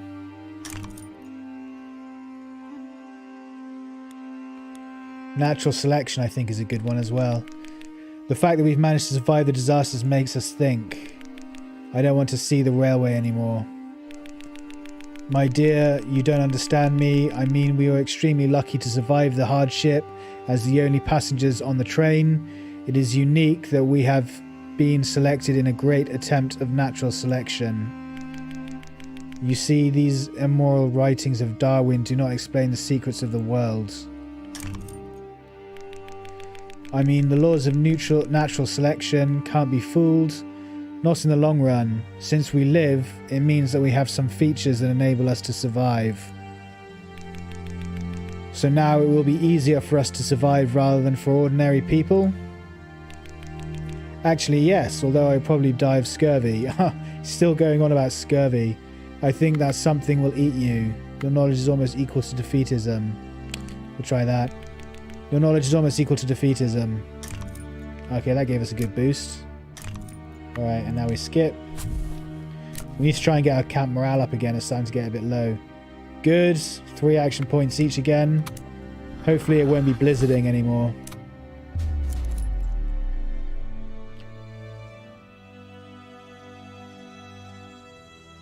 St. John's Wort. Yeah, we had this last time. Good, it's barely snowing. Right, guys, give me 1 second. I just need to take a leak, and then I'll be right back with you. Just bear with me a moment.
Right, guys, I'm back.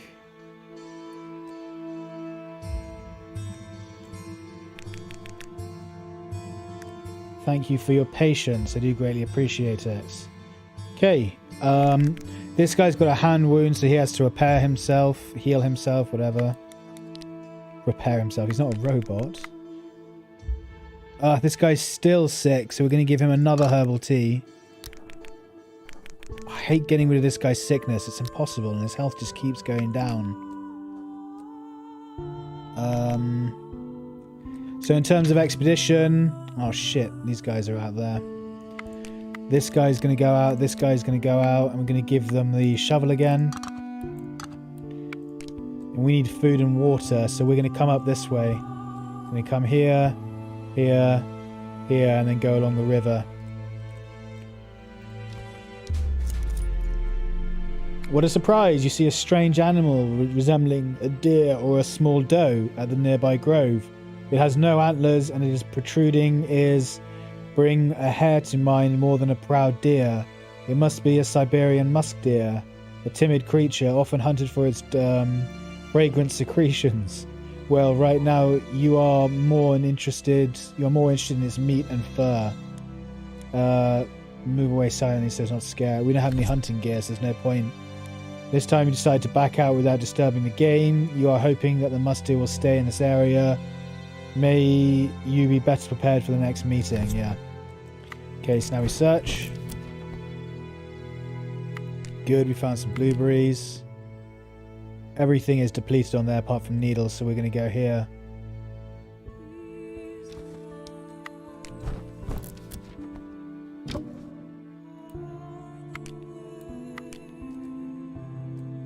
Going to go here, here, here, here, here.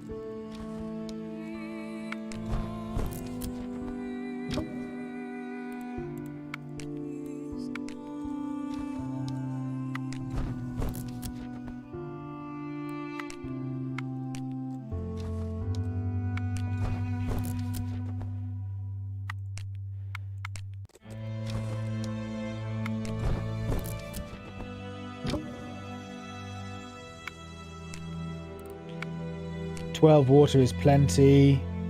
Actually, we can go here, see what's here.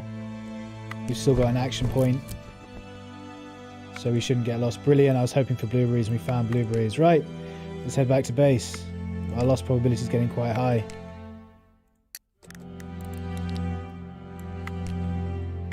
You've got 30 edible roots. You kidding me? Jeez. How edible is edible? In the last resort, you can eat it, but it will probably cause indigestion. Damn, it causes indigestion. You can't just cook the root.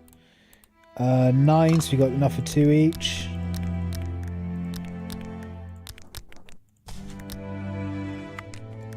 See, once you've got the hunger under control, you can sustain it with blueberries pretty well. For the most part, for the beginning. Until you're ready to keep cooking again, is what I'm saying. Okay, and then water. He's fine for water. You'd think they'd drink water when they got to the river, but no, they have to lug all the water back here and then drink it when they're back at camp. Very silly.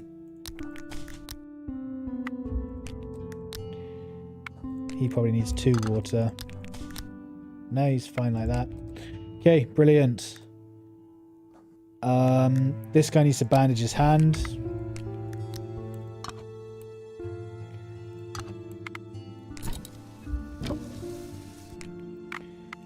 Okay, we are running low of rags, so what we need to do now is build a knife.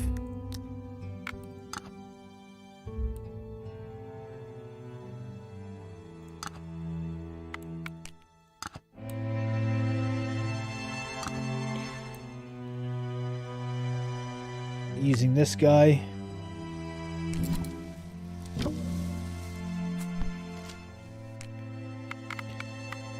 And then we need to alter and make a load of fabric. We use 2 of the canvas using the knife. That should give us loads of fabric. Loads of rags even. 12 rags. Beautiful. That's exactly what we wanted. Next we need to build a shelter. You and you. He only loses 5 morale for that. Brilliant. We'll make a makeshift shelter.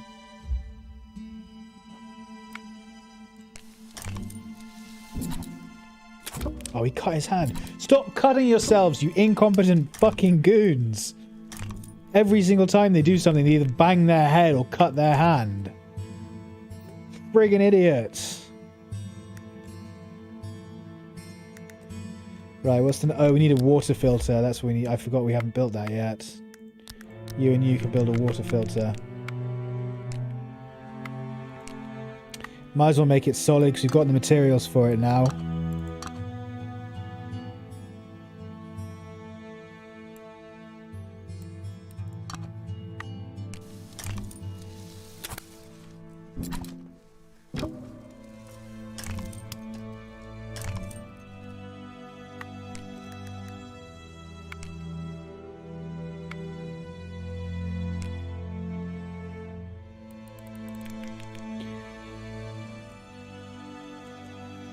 Everyone's getting fatigued. Who has the most fatigue?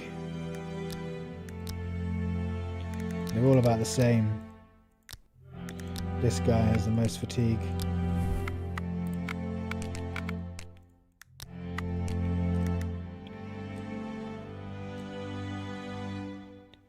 Okay, all our action points spent.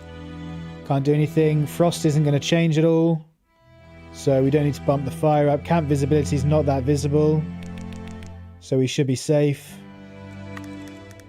Let's move on to the next night, the next day.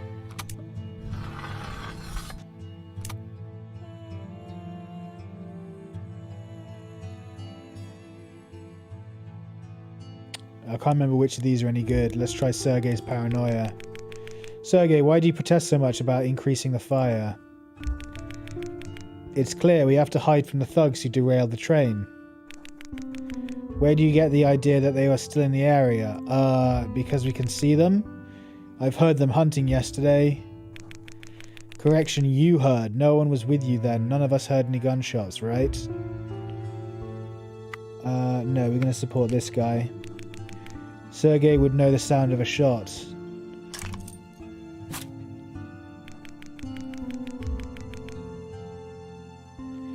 Even so, it was before the blizzard. The weather has definitely chased the renegades away and covered all the traces to our camp. These butchers returned many times to the wreck, killing the survivors and stealing what they could. Don't you think they have a base somewhere nearby? I agree with him. Damn, I didn't think about it. Yeah, he lost 3 morale for that. He's got tons of morale there at the moment, so that's fine. Wait, have you heard what I have? Shots again? No, the sound of a breaking pride. You asshole. Good spirit, that sounds positive. Let's try that. What a cold night. We should make a round of moonshine to warm up. Do we have any alcohol? We should rather keep it for a rainy day.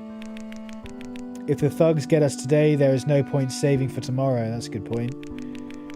When drink is in, wit is out. If we get too intoxicated, the watches will go to hell. Yeah, that's a good point as well. We won't get out of this trouble in one piece if we go crazy. We must stay positive and distance from reality. Let fate decide then. Right pocket or left pocket? Let's go with left. Left. Show me, Grigory. What have you hidden there? What a shot. 2 bottles are clanking against each other because of the cold. Camp morale went up. Brilliant. And we got 2 bottles of vodka. Brilliant. Actually, 1 sip won't hurt. And friendship went up. Ugh, what is this infernal liquid? Not my drink, because I found it in the luggage compartment. Maybe it's not exquisite brandy from the St. Petersburg salon, but for this land, it's a real delicacy. Nice. That was a good night. Everyone's got full action points.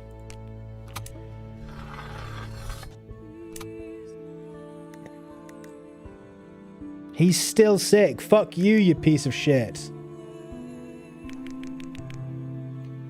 He needs to bandage his hand. So that means he can't go out scavenging. Well, actually, we don't need that much stuff. We could do with some more water.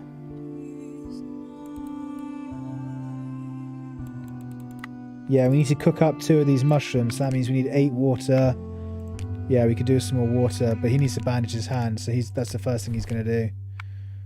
Wound dressing.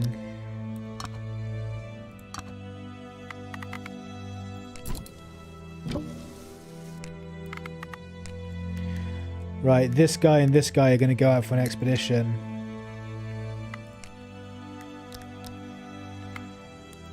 Give him the shovel again. What does the knife do? Doesn't do anything. Okay. We're going to send them out and we're going to just go straight up. Depleted, depleted. It's risky going there, so we're not going to go there. This is from this point forward, this is when you need to pay attention to the danger levels. So there's risky, so we're not going to go there. We're going to come here.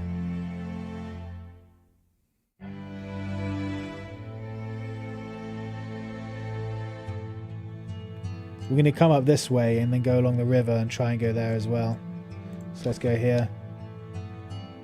Low needles, depleted, depleted, depleted, depleted, low cones. Nothing useful there. So let's just move on. Nothing useful there, so let's move on to here. And search.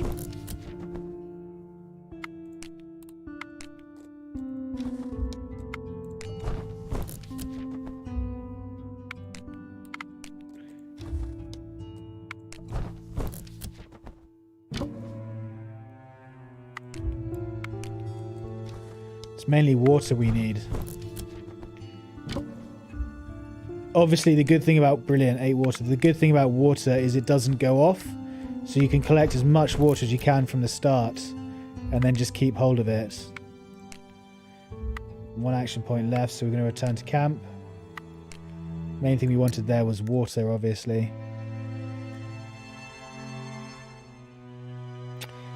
What do we need next? Fatigue is the main issue, is another issue that's coming up, so we're going to build this up.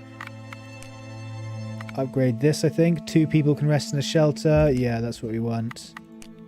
Do a makeshift. 2 of these. 4 of these sticks. You and you. Does he like the other guy?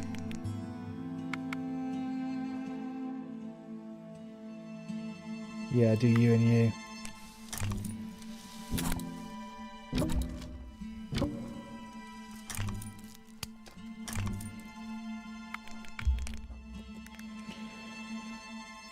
This guy's going to make himself some more tea. Actually, no, we're going to make a cold thing. Cold balm. We've got all the vodka and the herbs, so why not?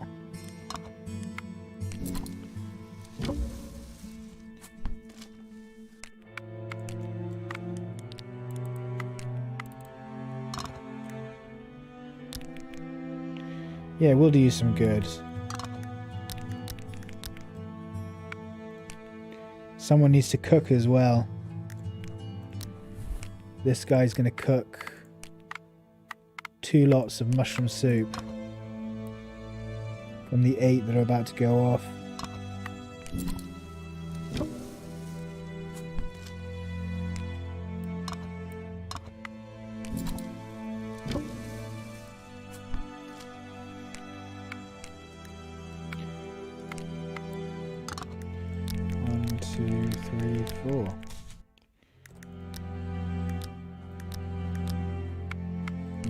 To each of these guys.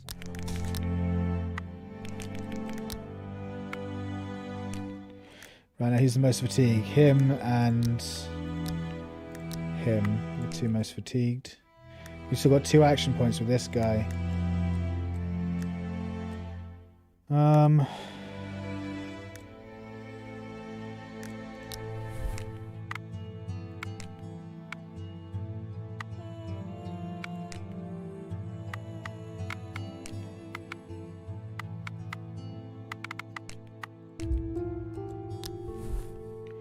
I did that really badly. I shouldn't have used him twice. I should have used each one of them once, and then they'd both have 1 action point left and I could use them to build something.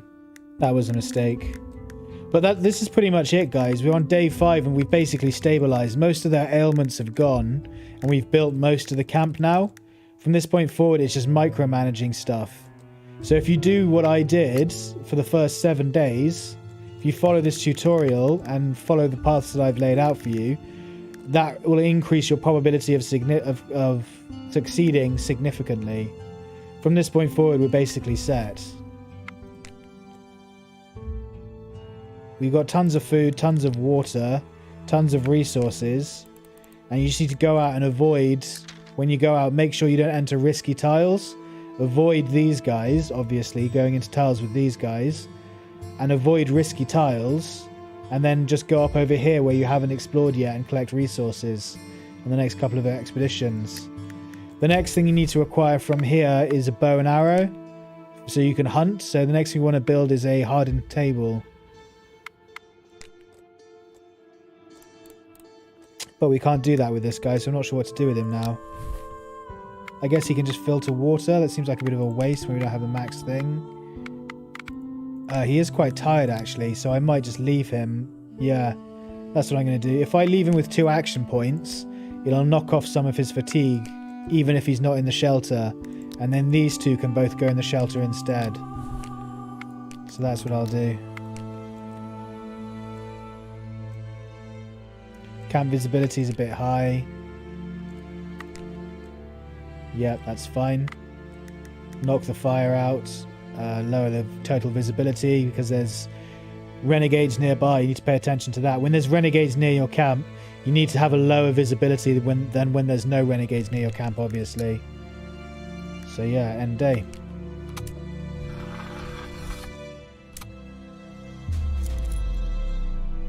This is the letter that he's writing.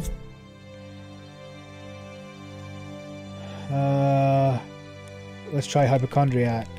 After so many days, scurvy symptoms should be noticeable. Sleepiness and muscle aches were a prelude, and now...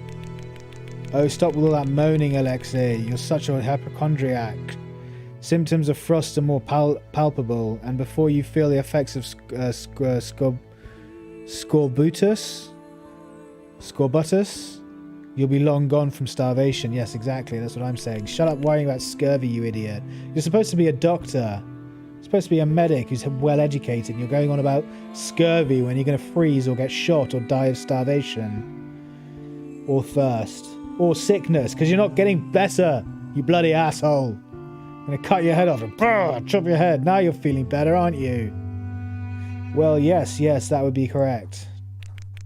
Do you agree with me? No, I can see your nervousness and fatalism. This is exactly what happens with scurvy, just before effusions appear.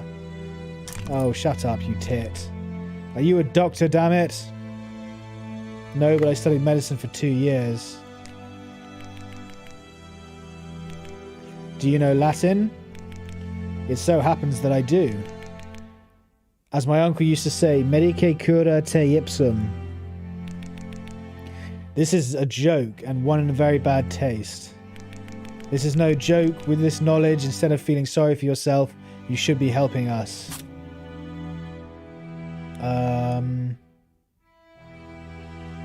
Nowhere Man and Fool's Paradise. I never bother with these because I don't think you get anywhere with them. Let's seek a better shelter. Let's wait for the patrol. Let's negotiate with the renegades. Most of the ones starting with let's never seem to benefit you that much as far as I remember. So I don't bother doing them. I always go for something else, even if it seems negative. Like Nowhere Man and Fool's Paradise. Neither of those sound particularly positive. But I'm going to try Nowhere Man and see where that takes us. These stars remind me of home. And where were you born, Alexei Rabinovich? Far from here, it is a small village in the Minsk Governorate. But not far from Minsk. I was stationed there in the 15th. Ivantes on Volga River. But the front pass closed. I don't know how my home still exists. Oh, that's sad. Strange. I studied the staff maps and I don't recall such a place. Are you ashamed of your real home? You'll never stop being the military policeman, won't you? I just like to organize everything in my head just in case. In these times, we never know who we are dealing with. Do you suspect me of something, Captain? No, I'm just keeping an eye on you, Alexei Ravenov. Chuff. Well, he got morale out of that. That's good, actually. Because his morale's quite low. Good. 3 action points across the board.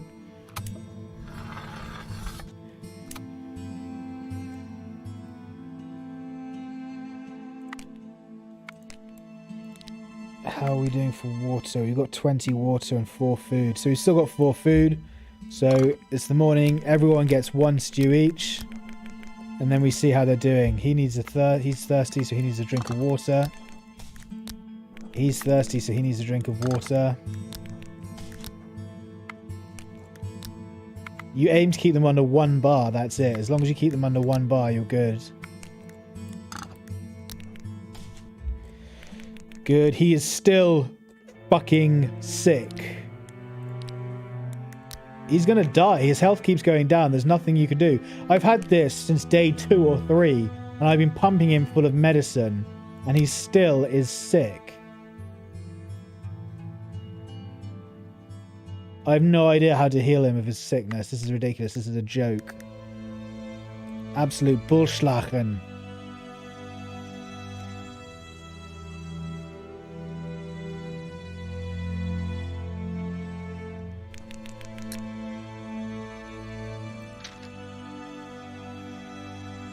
Now you want to start hunting, like I said. So the first thing we're going to do is we're going to upgrade this using these 2. At this point, we should have the resources to be able to make it solid. Yeah, look how much clay we've got.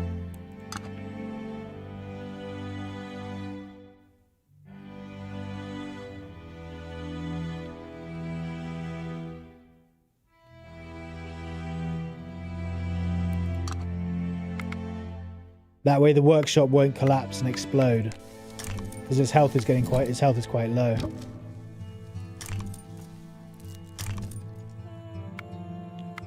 Okay, now we build bow and arrows. This guy's going to make a bow. Whoops. It's not under tools, it must be under weapons. There it is, bow. Yep, he's going to create a bow and arrows. Or he's going to create the bow, the other guy's going to make the arrows. You always want to split up AP to make sure they've got at least 1 each, because then they can build. Unlike I did yesterday. Oh, let's check this guy's fatigue as well. Yeah, his fatigue went down quite substantially because I left him with 2 AP at the end of the night. So, arrows for this guy. Something sharp. Oh, we don't have enough feathers. Are you kidding me? Okay, so we need to go and collect some feathers because we need to be able to hunt. Feathers here are low. So we're going to go here, and then here, here, here, and up around here to try and find more feathers and stuff. So let's do that now. You and you. Yeah, you get the shovel, and we're going to go here, look for feathers.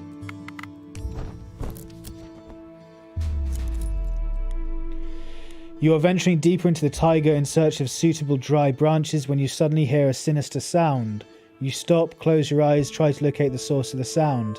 Do you think it sounds like a growl or purring? Not good. You don't want to mess up with some forest predator. No, check the thicket carefully. You carefully creep to the place where the sound comes from. Wolf, shouts one of you at the sight of a pile of fur. It's no wolf, that's a lynx.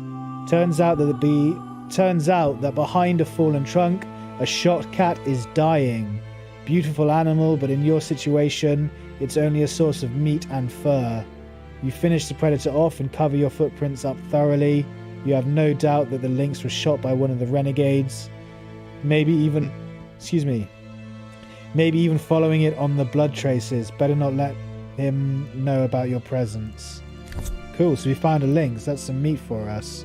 Tiger tracker. Predators usually have little fat and tasteless meat, but it's still a very valuable prey. Yes, it is. Right, we're going to search. And we found feathers for hunting as well. Excellent. Depleted. We're going to come here because it's average, and there's nothing here. So we're going to go there. Oh, brilliant. Even more feathers. I'm going to move away from the renegades.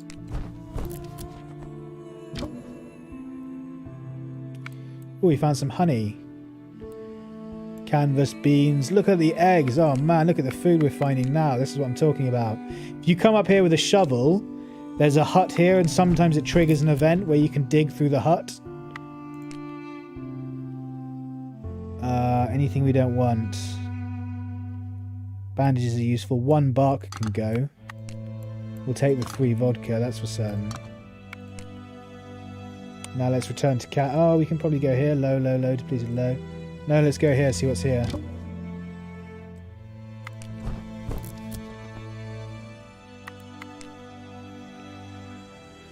No room for stuffs. Eggs are normally useless because in order to cook them you need lard. But because we've got a lynx, we're about to skin it, and that will give us lard. So that will be quite useful for the eggs because that will be a load of food. 2 mushrooms can probably go. We'll take the 3 sharp stone because we're about to make arrowheads. Yeah. Done. Let's return to base because our inventory's full. Brilliant. So this guy can make arrows now. Not that we particularly need them after that, but just in case. 1 sharp stone to make arrows.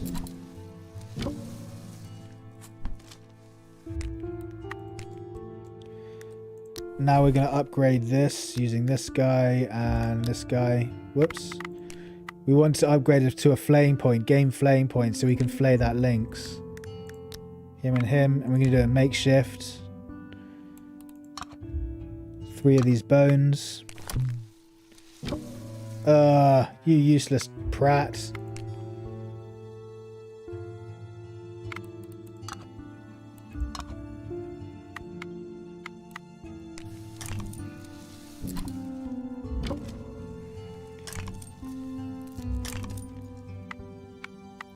And this guy's going to flay the lynx.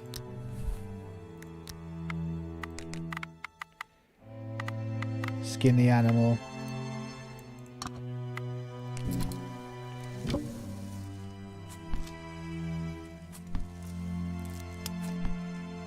Two lard. 7 meat. Ah, yeah. This guy's fine. He's just sick and dying. These 2 need to rest. So these 2 can rest. But that's basically it, guys. We've pretty much stabilized here. We can't put the fire out any lower. Camp visibility is fine. Everyone's got 0 AP. Once you get to this point, once you stabilize, the rest of the game's pretty much a cinch. Once you've got plenty of food and resources and you've built up the camp, they're not getting cold anymore. They're not hungry anymore. And you're not really in danger from the renegades as long as you stay away from them.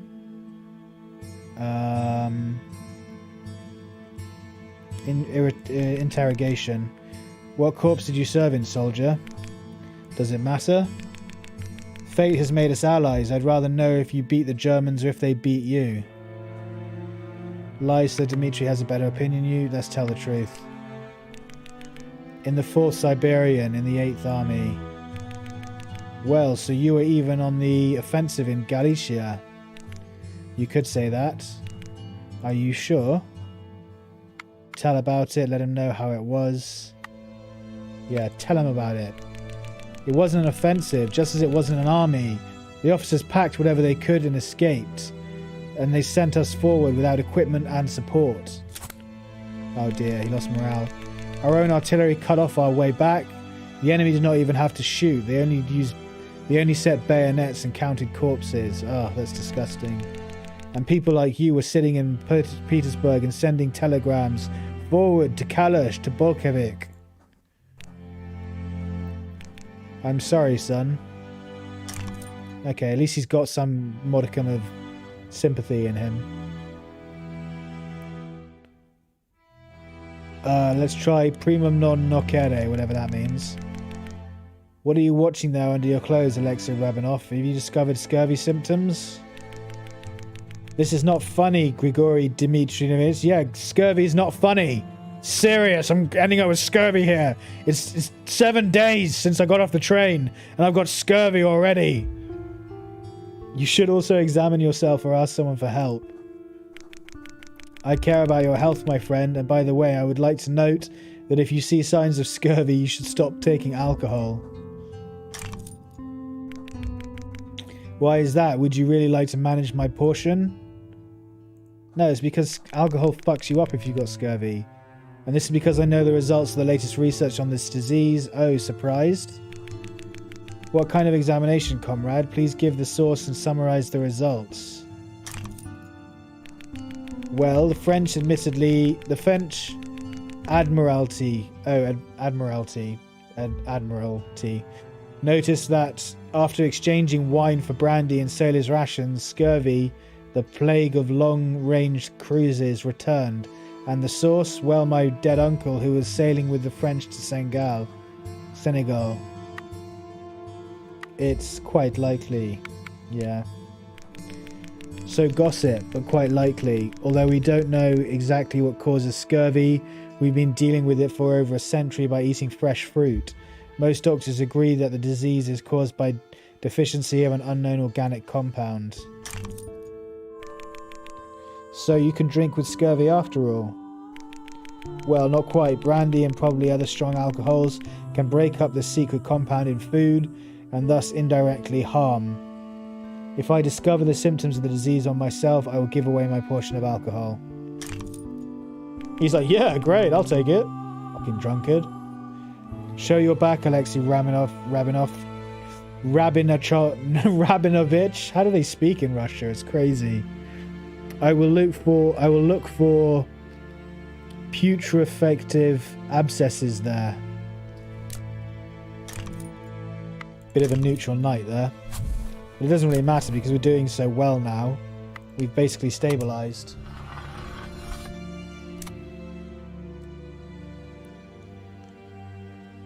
Everyone's hungry again. We've got 4 psychedelic mushrooms that are about to go off. So we'll use those to cook. Let's take care of the fire first.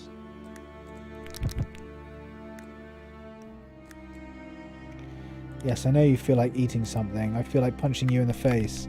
Because you're still sick. This is such a joke.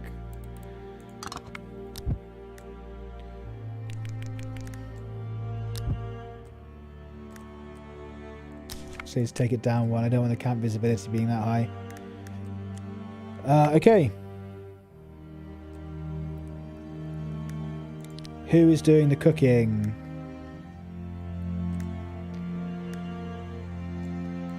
Dimitri can start cooking. We're not going to send them out on an expedition today because it's snowing. We're just going to build stuff around the camp. Mushroom soup. Delicious mushroom soup. Ugh, he wasted an action point. I forgot that he wastes action point if he does minor tasks. Whatever, doesn't matter too much.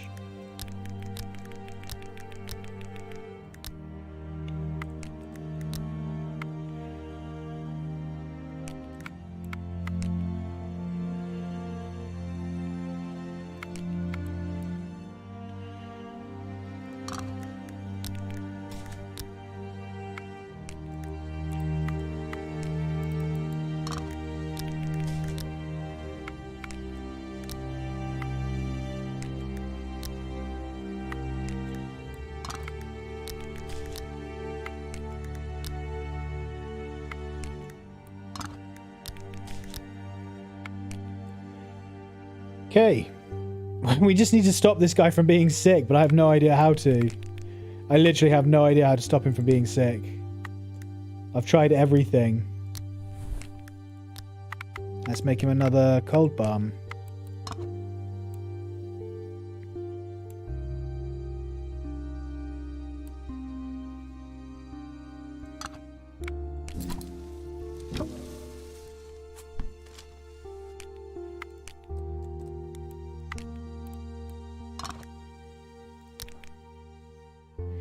I doubt it. I doubt it will do you good.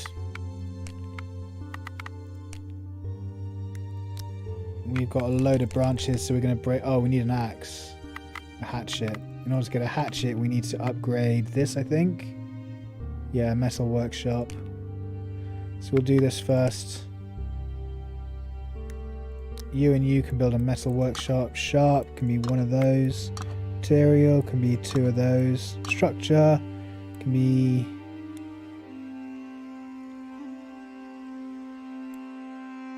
We've got tons of clay. We'll use 1 clay. And we need to do those because we don't have enough anything else.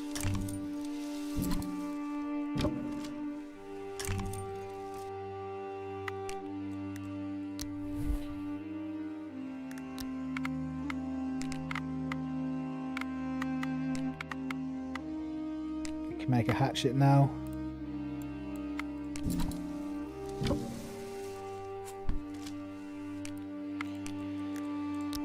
Now you can make a bunch of sticks out of the branches that we found earlier. 32 sticks, very nice. Next thing we need to do is camouflage the camp, which is this one down here.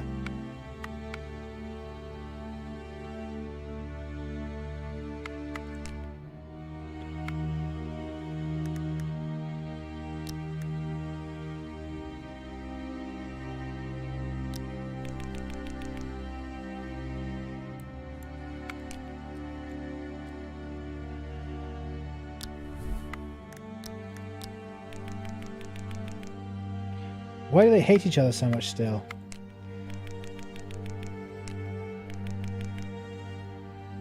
What's his morale?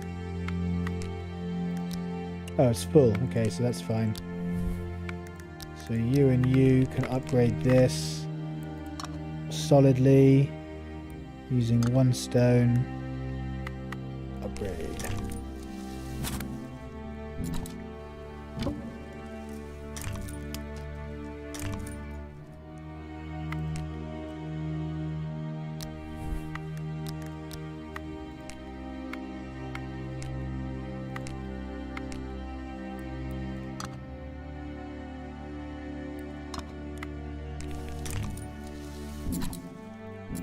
And he hurt himself once again. You know what? I think I might just let this character die. I don't care enough.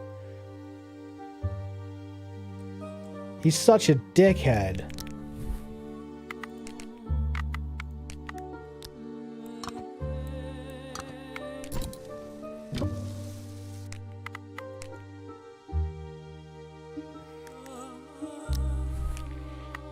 Let's make yet another cold bomb for him.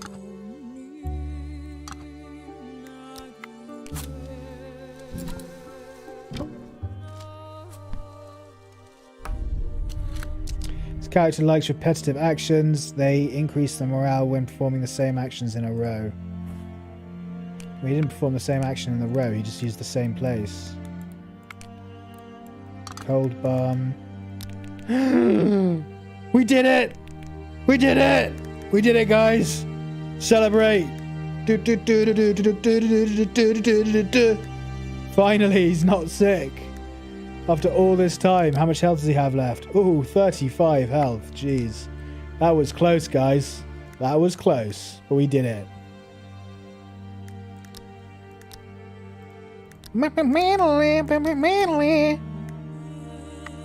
He could do with 1 more water.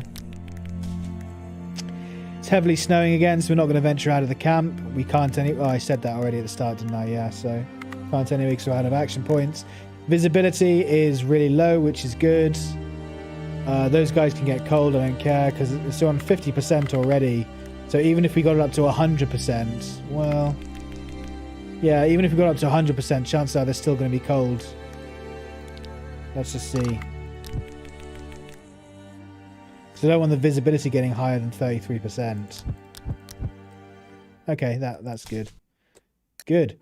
So they're not going to get cold. Camp visibility is nice and low. We're out of action points, but they're all happy-ish. Let's end the day.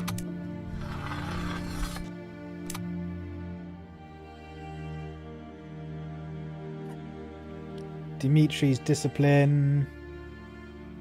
Let's try Fool's Paradise. I have to praise you, Grigory Dmitrievich. You're in exceptionally good shape, considering the circumstances. Do you insinuate something, Captain?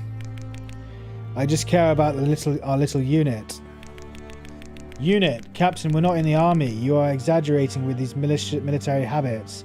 And if you let us off the hook a little, you would find that civilians can be useful. I've never thought it would be different. Our old habits are hard to get out of a man's mind. You probably know it best.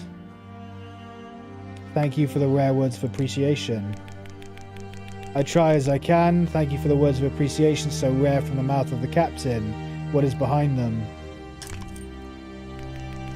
Grigory Dmitrievich, now it's you who is insinuating something.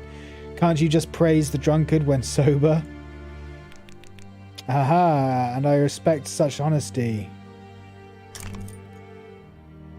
Okay. Dimitri's discipline.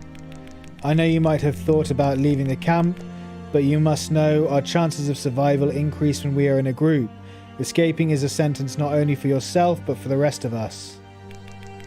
You sound like a real grand gendarme. Maybe, but what's wrong with that? Now I'm trying to find a way to organize the camp well. That's understandable, please don't treat us as deserters. That's understandable, but please don't treat us as deserters in the army. There is nothing funny about relaxing discipline. This is the first step to defeatism and panic. The sooner we understand it, the better chance we have to survive. You really were a gendarme, an officer, I suppose. The captain of the military police in the special corps of the 11th Army. 11th Army, it doesn't tell me anything. Did you shoot cannons or maybe flew airplanes? We'll talk about it on another occasion. Now we must focus on survival. Whether you want it or not, I'm going to get us out of this misery. Okay, cool.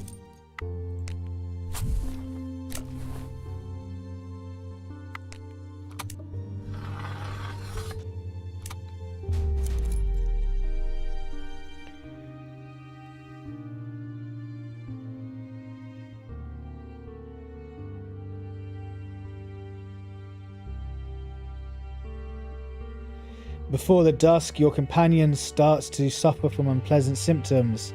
First there was abdominal pain. Then came vomiting and finally solid dehydration and spitting blood. Maybe it's the mushrooms, you say, trying to help the poor man. God knows, all the mushrooms here are similar. The man curls up with pain on the ground. I saw a deer eating them, he groans. Why has this happened to me? No good, deer can eat even toadstools and get rid of their parasites. You have no guarantee that the mushroom is safe until you try it. If I get out of this, you're going to get hurt for telling me that only now, threatens the poor man, after which he loses all consciousness. So that idiot ate a bunch of mushrooms that a deer was eating, thinking that he'd be fine, and now he's poisoned. You fucking clown. We finally get rid of your sickness, which is there for ages, and you go and poison yourself. Rah! Rah! I'm so angry.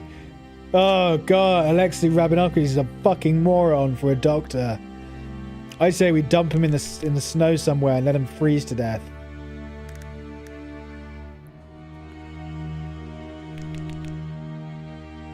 So we need to make an antidote with someone. This guy and this guy are going to go out, so this guy can make the antidote.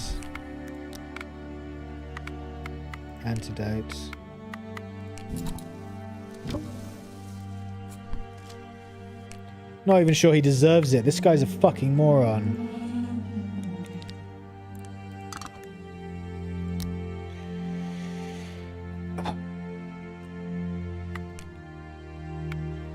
We've got so much food which is going to go to waste. 7 mushrooms.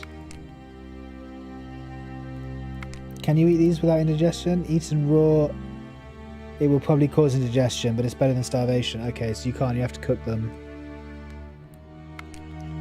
I don't want all this meat to go off for obvious reasons. The egg's rotted. Maybe we won't go out scavenging today. I need the meat. I need to do the meat. Let's have a look. Hang on. Because this moron's unconscious, we can't use his action points. We need to make the grill so we can stop that meat going bad.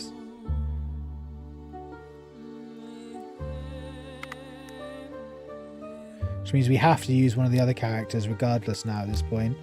So you and you can make a makeshift grill using 1 stone and 6 of these sticks.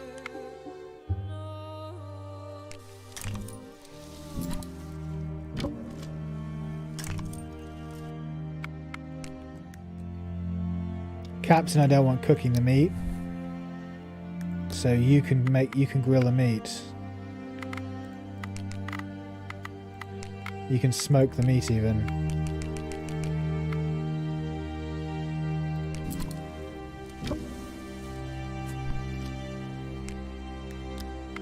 And then you can smoke the rest of it.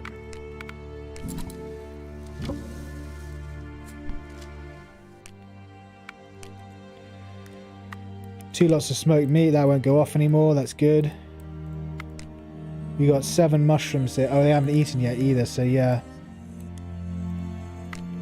7 water and 7 mushrooms, so we're going to cook mushroom stew again. Mushroom soup. Using this guy.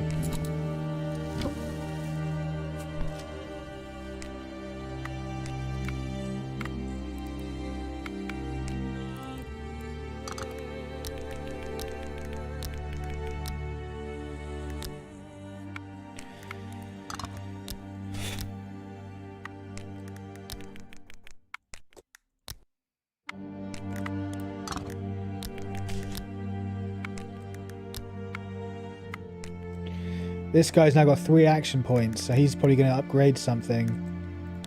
Probably the water filter, actually.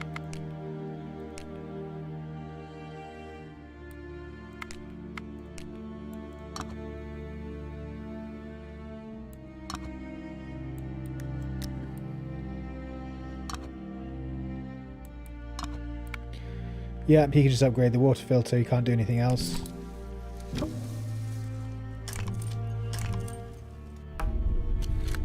Solitary. This character likes to act alone. When they perform bigger actions alone, they increase their morale.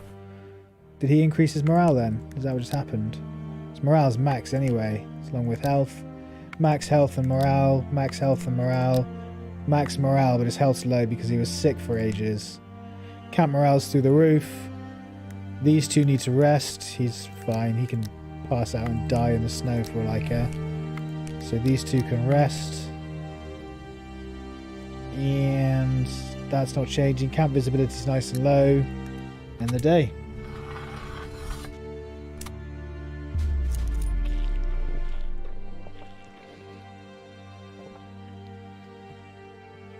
When it's getting dark, a swarm of hungry birds begin to circle above the camp, hoping that there is some treat in your pantry. Damned scroungers! You can't scare them away once and for all to avoid bringing more misfortune to the camp. Instead, you spend half an evening laboriously shaking the branches so that the birds finally fly away. Stupid birds.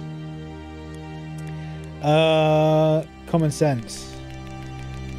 When we were escaping from the train, Grigori, I thought your legs were crushed and you had just gritted your teeth and pulled them out from between the doors. It hurt, I don't deny it, but I knew that if I didn't get out quickly, it would be over to me. Many would have lost consciousness from pain.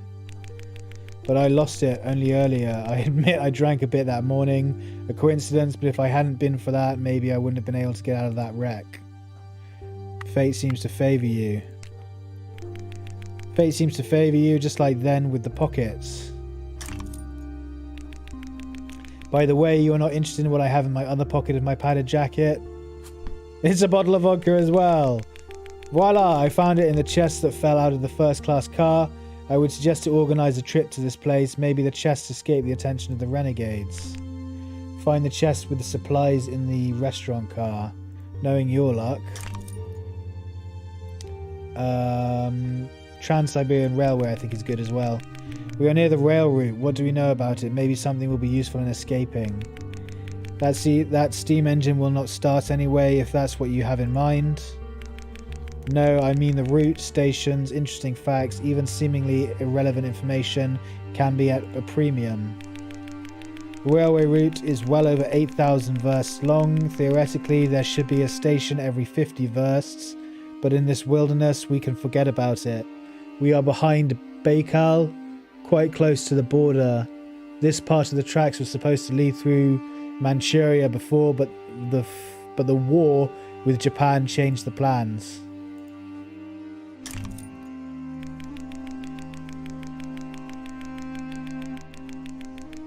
Here, the Taiga people were not employed, but the prisoners were forced to work, and the engineers were brought from China. As you probably guessed, the work was a hard job for the convicts. They didn't get along with the managers. They tried to escape to avoid tortures. No wonder that the tracks were of fairly low quality, and although the Trans-Siberian Railway was completed several years ago, this section had to be renovated quite recently. Also with the prisoners' hands, although without the Chinese. Alright, we'll think of the poor souls, but tell me how often the trains run or where to look for the station. Man, this guy's writing an essay every time he talks. You know the times are turbulent, many trains just don't leave. There is often no staff at the stations. In fact, although we are close to the tracks, we might as well be hundreds of versts deep into the taiga. It's just a wilderness. Wilderness? And yet they say about the Trans-Siberian Railway, the gold buckle in the steel belt of Russia. We expected at least marble stations and gold lice beetle here. Wonder what a gold lice beater is. Is this moron going to come back to consciousness yet? He is. Good, okay. Right, that'll teach you. Stop eating poisonous food just because a deer's eating it. At night there was a terrible frost, and as soon as the wind blew in the morning, the trees began to bombard you with heavy icicles. This damn thing is so dangerous. One of you miraculously avoided being hit in the eye. You protect yourself under the branches and wait for this attack of Mother Nature until finally the trees have nothing more to throw at you. Oh, it's a blizzard. I was about to go out. Dicks!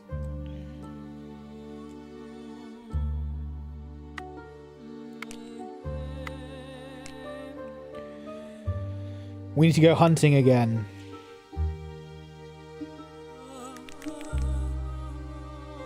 So this guy and this guy are going to go hunting. Oh good, there's a thing right there as well.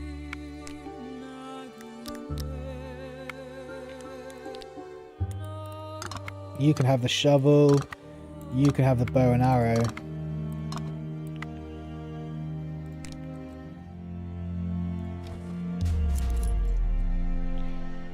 In the shade of spruces on the banks of a forest, steam flowing down like thin trickle of a steep slope, you see a musk deer, the small tiger deer with bizarre fangs. This is a great opportunity to bring some fresh meat to the camp. Try to shoot it with a bow. The shot nastily missed by a good few cubits, but it was enough to frighten the animal. The musk deer leaps into a nearby thicket and it's gone. They missed, the idiots. Alright, try again. Go here and shoot it again. The silent snow-covered forest still fell completely silent. What? The silent snow-covered forest fell completely silent. Okay. The dark green branches of old firs bend to the ground under the snow. From time to time, snow slides from the crowns, falls lower, and then the large, wide-stretching branches straighten, flooding the whole area with white, soft snow. All tracks can be seen well on this silver quilt. You can be sure that a musk deer or a tiger deer have been passing this way quite recently. It's probably in a nearby grove. Try to track it down. You almost run into a musk deer. The animal immediately starts to run, but you're trying to shoot it with a bow. Success! The wounded animal falls over, raising a cloud of snow. You get to the deer and finish it off. It looks like you're going to have a warm stew today. Brilliant. That's all I wanted.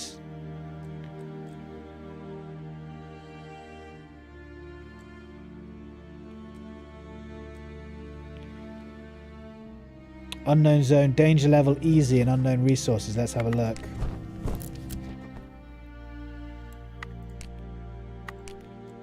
Loss probability is ridiculously high now, so let's return to camp. We got the meat that we wanted. That's good. We also got some mushrooms. Do we have enough to make mushroom stew? No, we've only got 2.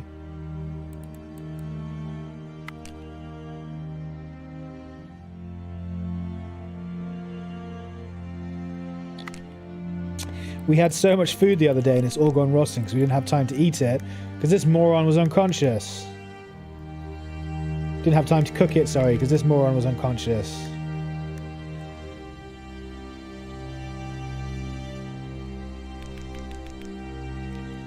Okay, so who's going to skin the animal? Oh, I forgot these guys wanted to visit the...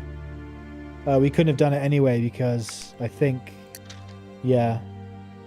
Find the chest with the supplies in the restaurant car. So we need to come down to like here or here. Oh, it's here. Okay, I can see behind them now. But there's too many guards on this point, so we can't do it yet anyway.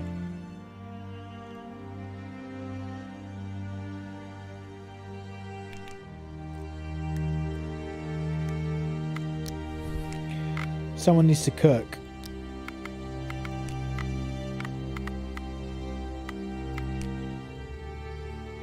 Oh, we don't have enough water. Someone needs to upgrade the... Oh, we've got the water filter upgraded. Okay, so...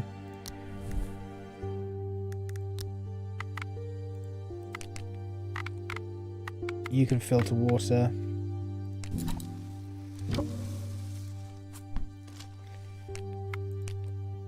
And then you can filter water.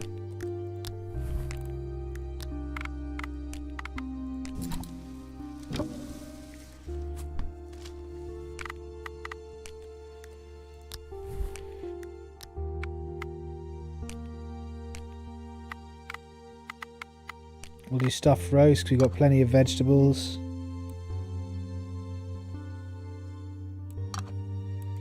Can have garlic meat.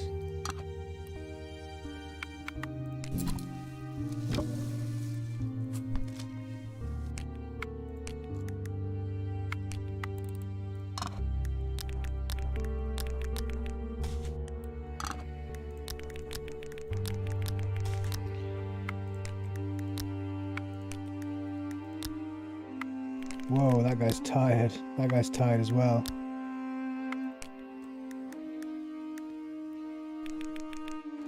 We need to build a shelter. We need to build a shelter, don't we?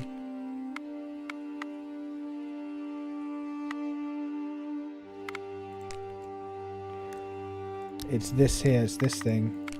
Yeah. Provides everyone in camp with a bit of wind protection.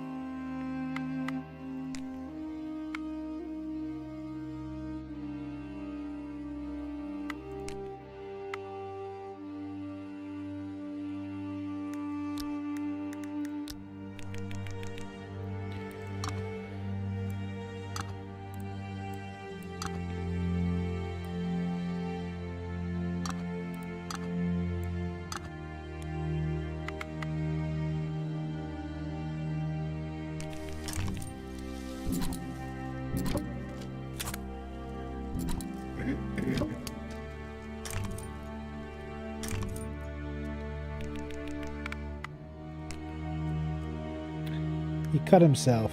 He's bleeding. Okay, we've got a bandage, I think. You what? We had a bandage. Oh, it's there, okay. Stop the bleeding and dress your wound as well.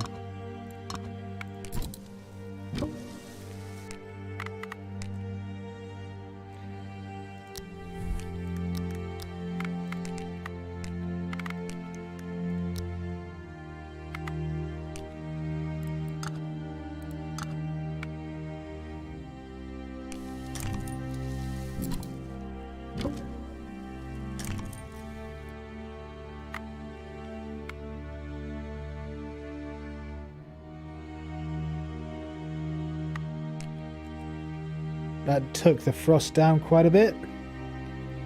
And finally we'll build mats with these two. Camp morale plus 10. That would be great.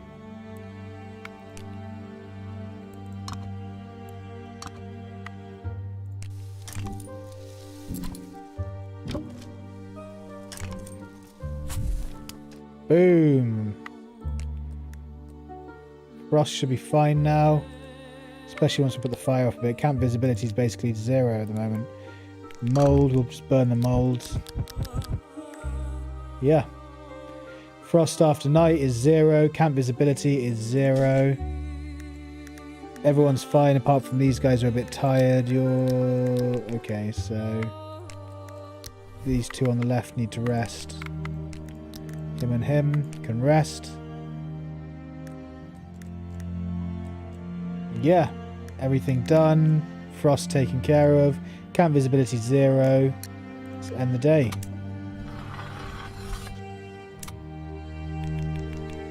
We have to say clearly we're stuck. What do you mean? It's been several days and we haven't figured out how to get out of the taiga. Let's close this. On the tracks it's far away everywhere. The river is non-navigable. We haven't found a better place to sleep because we're only here somewhat hidden and we have a chance to hear the oncoming train. If it arrives at all, I'm slowly starting to lose hope for that too. We have to accept the fact that we need to expand this camp. We must provide better thatched roofs and wind protection. It's not time for a makeshift.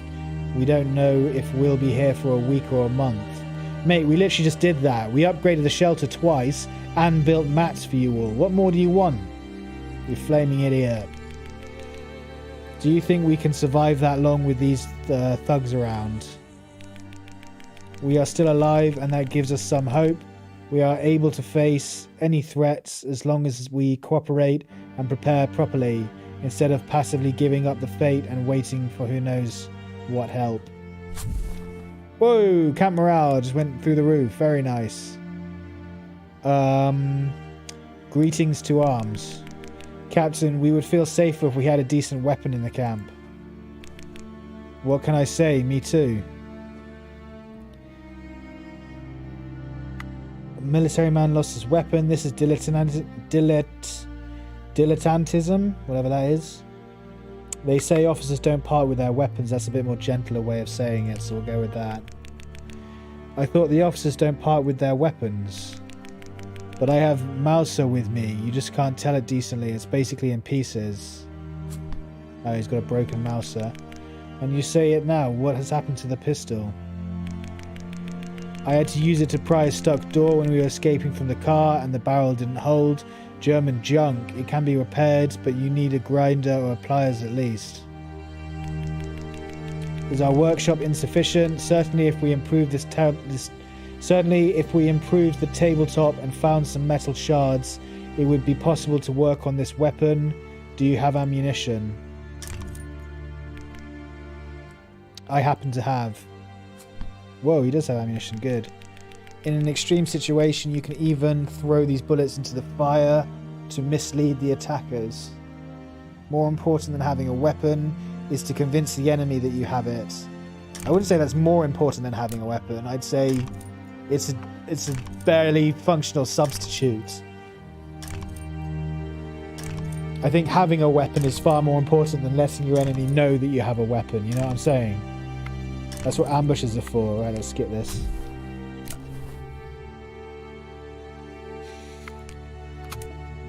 But yeah, guys, we've stabilized. This is basically it. We've pretty much done it as far as I can tell. The morning brought a blood-chilling message. Some of the supplies were gone. You glance at each other in gloomy silence, and the question must arise in every head. What would really be worse? A mysterious oppressor able to get unnoticed into the camp? Or a thief among you? Aha.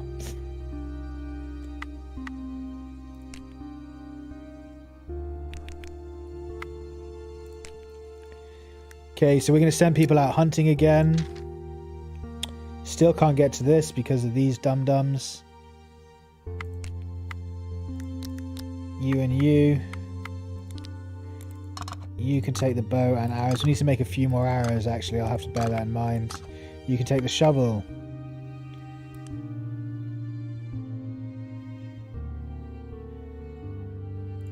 Take the shovel and the axe as well, actually, yeah. Deadly, average, average, easy, easy.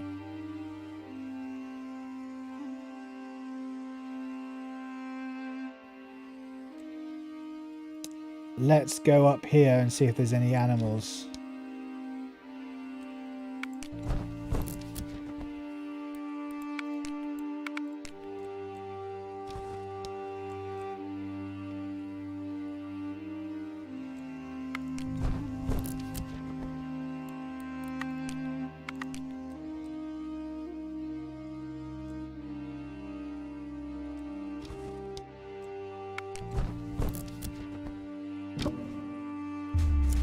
Shit, I thought that might happen.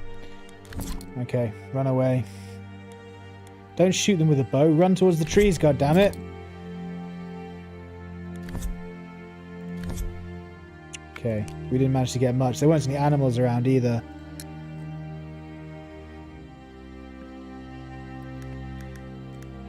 Okay, so he's in shock, so we give him a cigarette or two, and the shock goes away. He is bleeding, so we need a bandage for that. You can make a bandage since you're the medical man.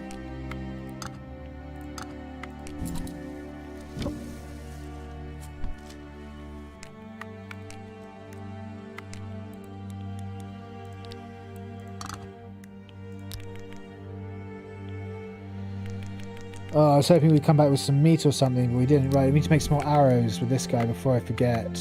Weapons, arrows.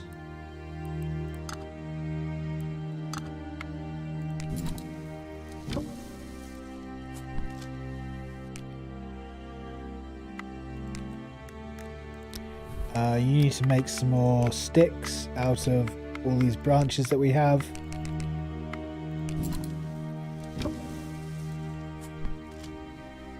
$32 sticks, very good.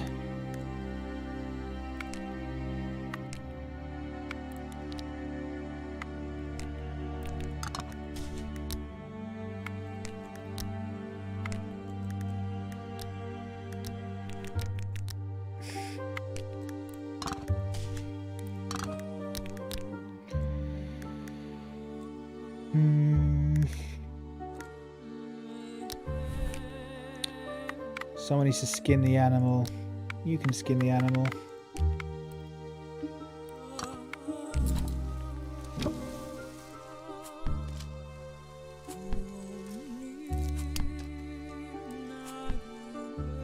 Very nice.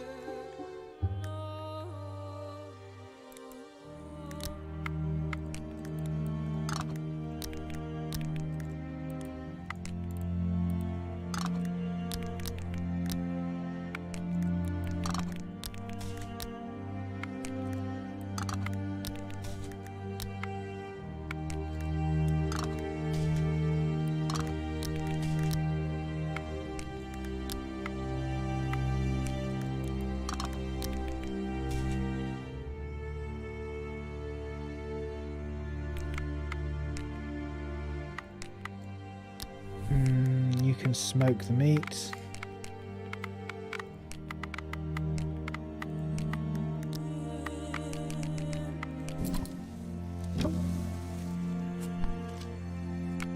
And again.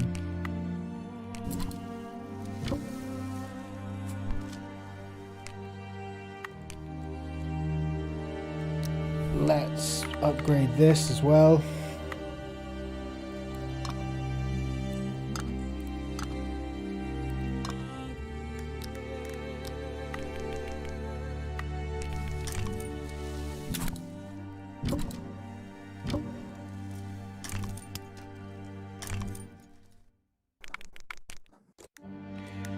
This guy has one. I think we need to filter water with him. Yeah, we don't have much water. But yeah, once your camp's this built up, once you reach this stage where you kind of you've built pretty much everything and you have access to every avenue of resource, you can pretty much stay in camp. Apart from going out hunting and gathering food, you can stay in camp and get everything you need. You can filter water, cook the food that you get from hunting, and then survive just by staying in camp. So we've pretty much done it at this point. You just need to play the rest of the scenario out according to what it wants you to do, depending on which scenario you're doing.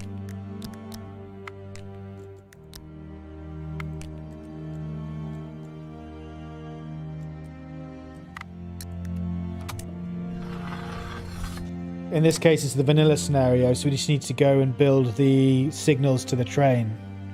Good manners. I know the situation is difficult, but that doesn't make us animals. Could you use the leaves instead of wiping everything on your sleeve? It will be useful for us to maintain our civilized habits, so as not to get wild in this remote area. We're in the damn taiga. Honestly, I fuck your civilized habits. Good response. Quiet, you are swearing like a Moscow cabbie. Let's not go down that to the level of these primitive thugs from these woods. Let's show that in these conditions. Okay. Carpet someone else. Because I'm already getting, so to speak, a 4-story mouthful. The ears are cold. If you plug them, you won't hear any more of my insults. There's nothing to squabble about. Well, it looks like the harsh Siberia is more suitable for you than the lounge in St. Petersburg. Oof, that pulled morale down. That's not good. Where are we, actually, I think is a good one. Listen, does anyone know where we are right now? And don't say that in the woods or in trouble, because I know it even without asking. Somewhere on the line of the Trans-Siberian Railway. Before the disaster, we crossed one of the influences of Slelenga, and the last stop was probably in Myasovaya. Oh, he's a socialist. How did we get the fact that he's a socialist from that? That's weird. In other words, we are in the heart of the land to which our tyrants sent social workers, reformers, statesmen, and generally anyone who wanted people to have a better life. Maybe it's not as bad as we think. If this is the center of altruists, maybe there are some settlements of hospitable Siberians or hunting rooms with stove and provisions. Is it far from here to Baikal or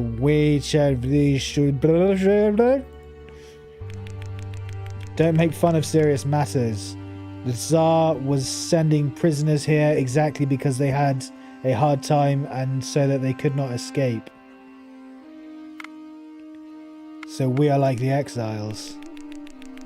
What an irony, the Tsarism is already overthrown and the fate has sent us here like more prisoners of conscience.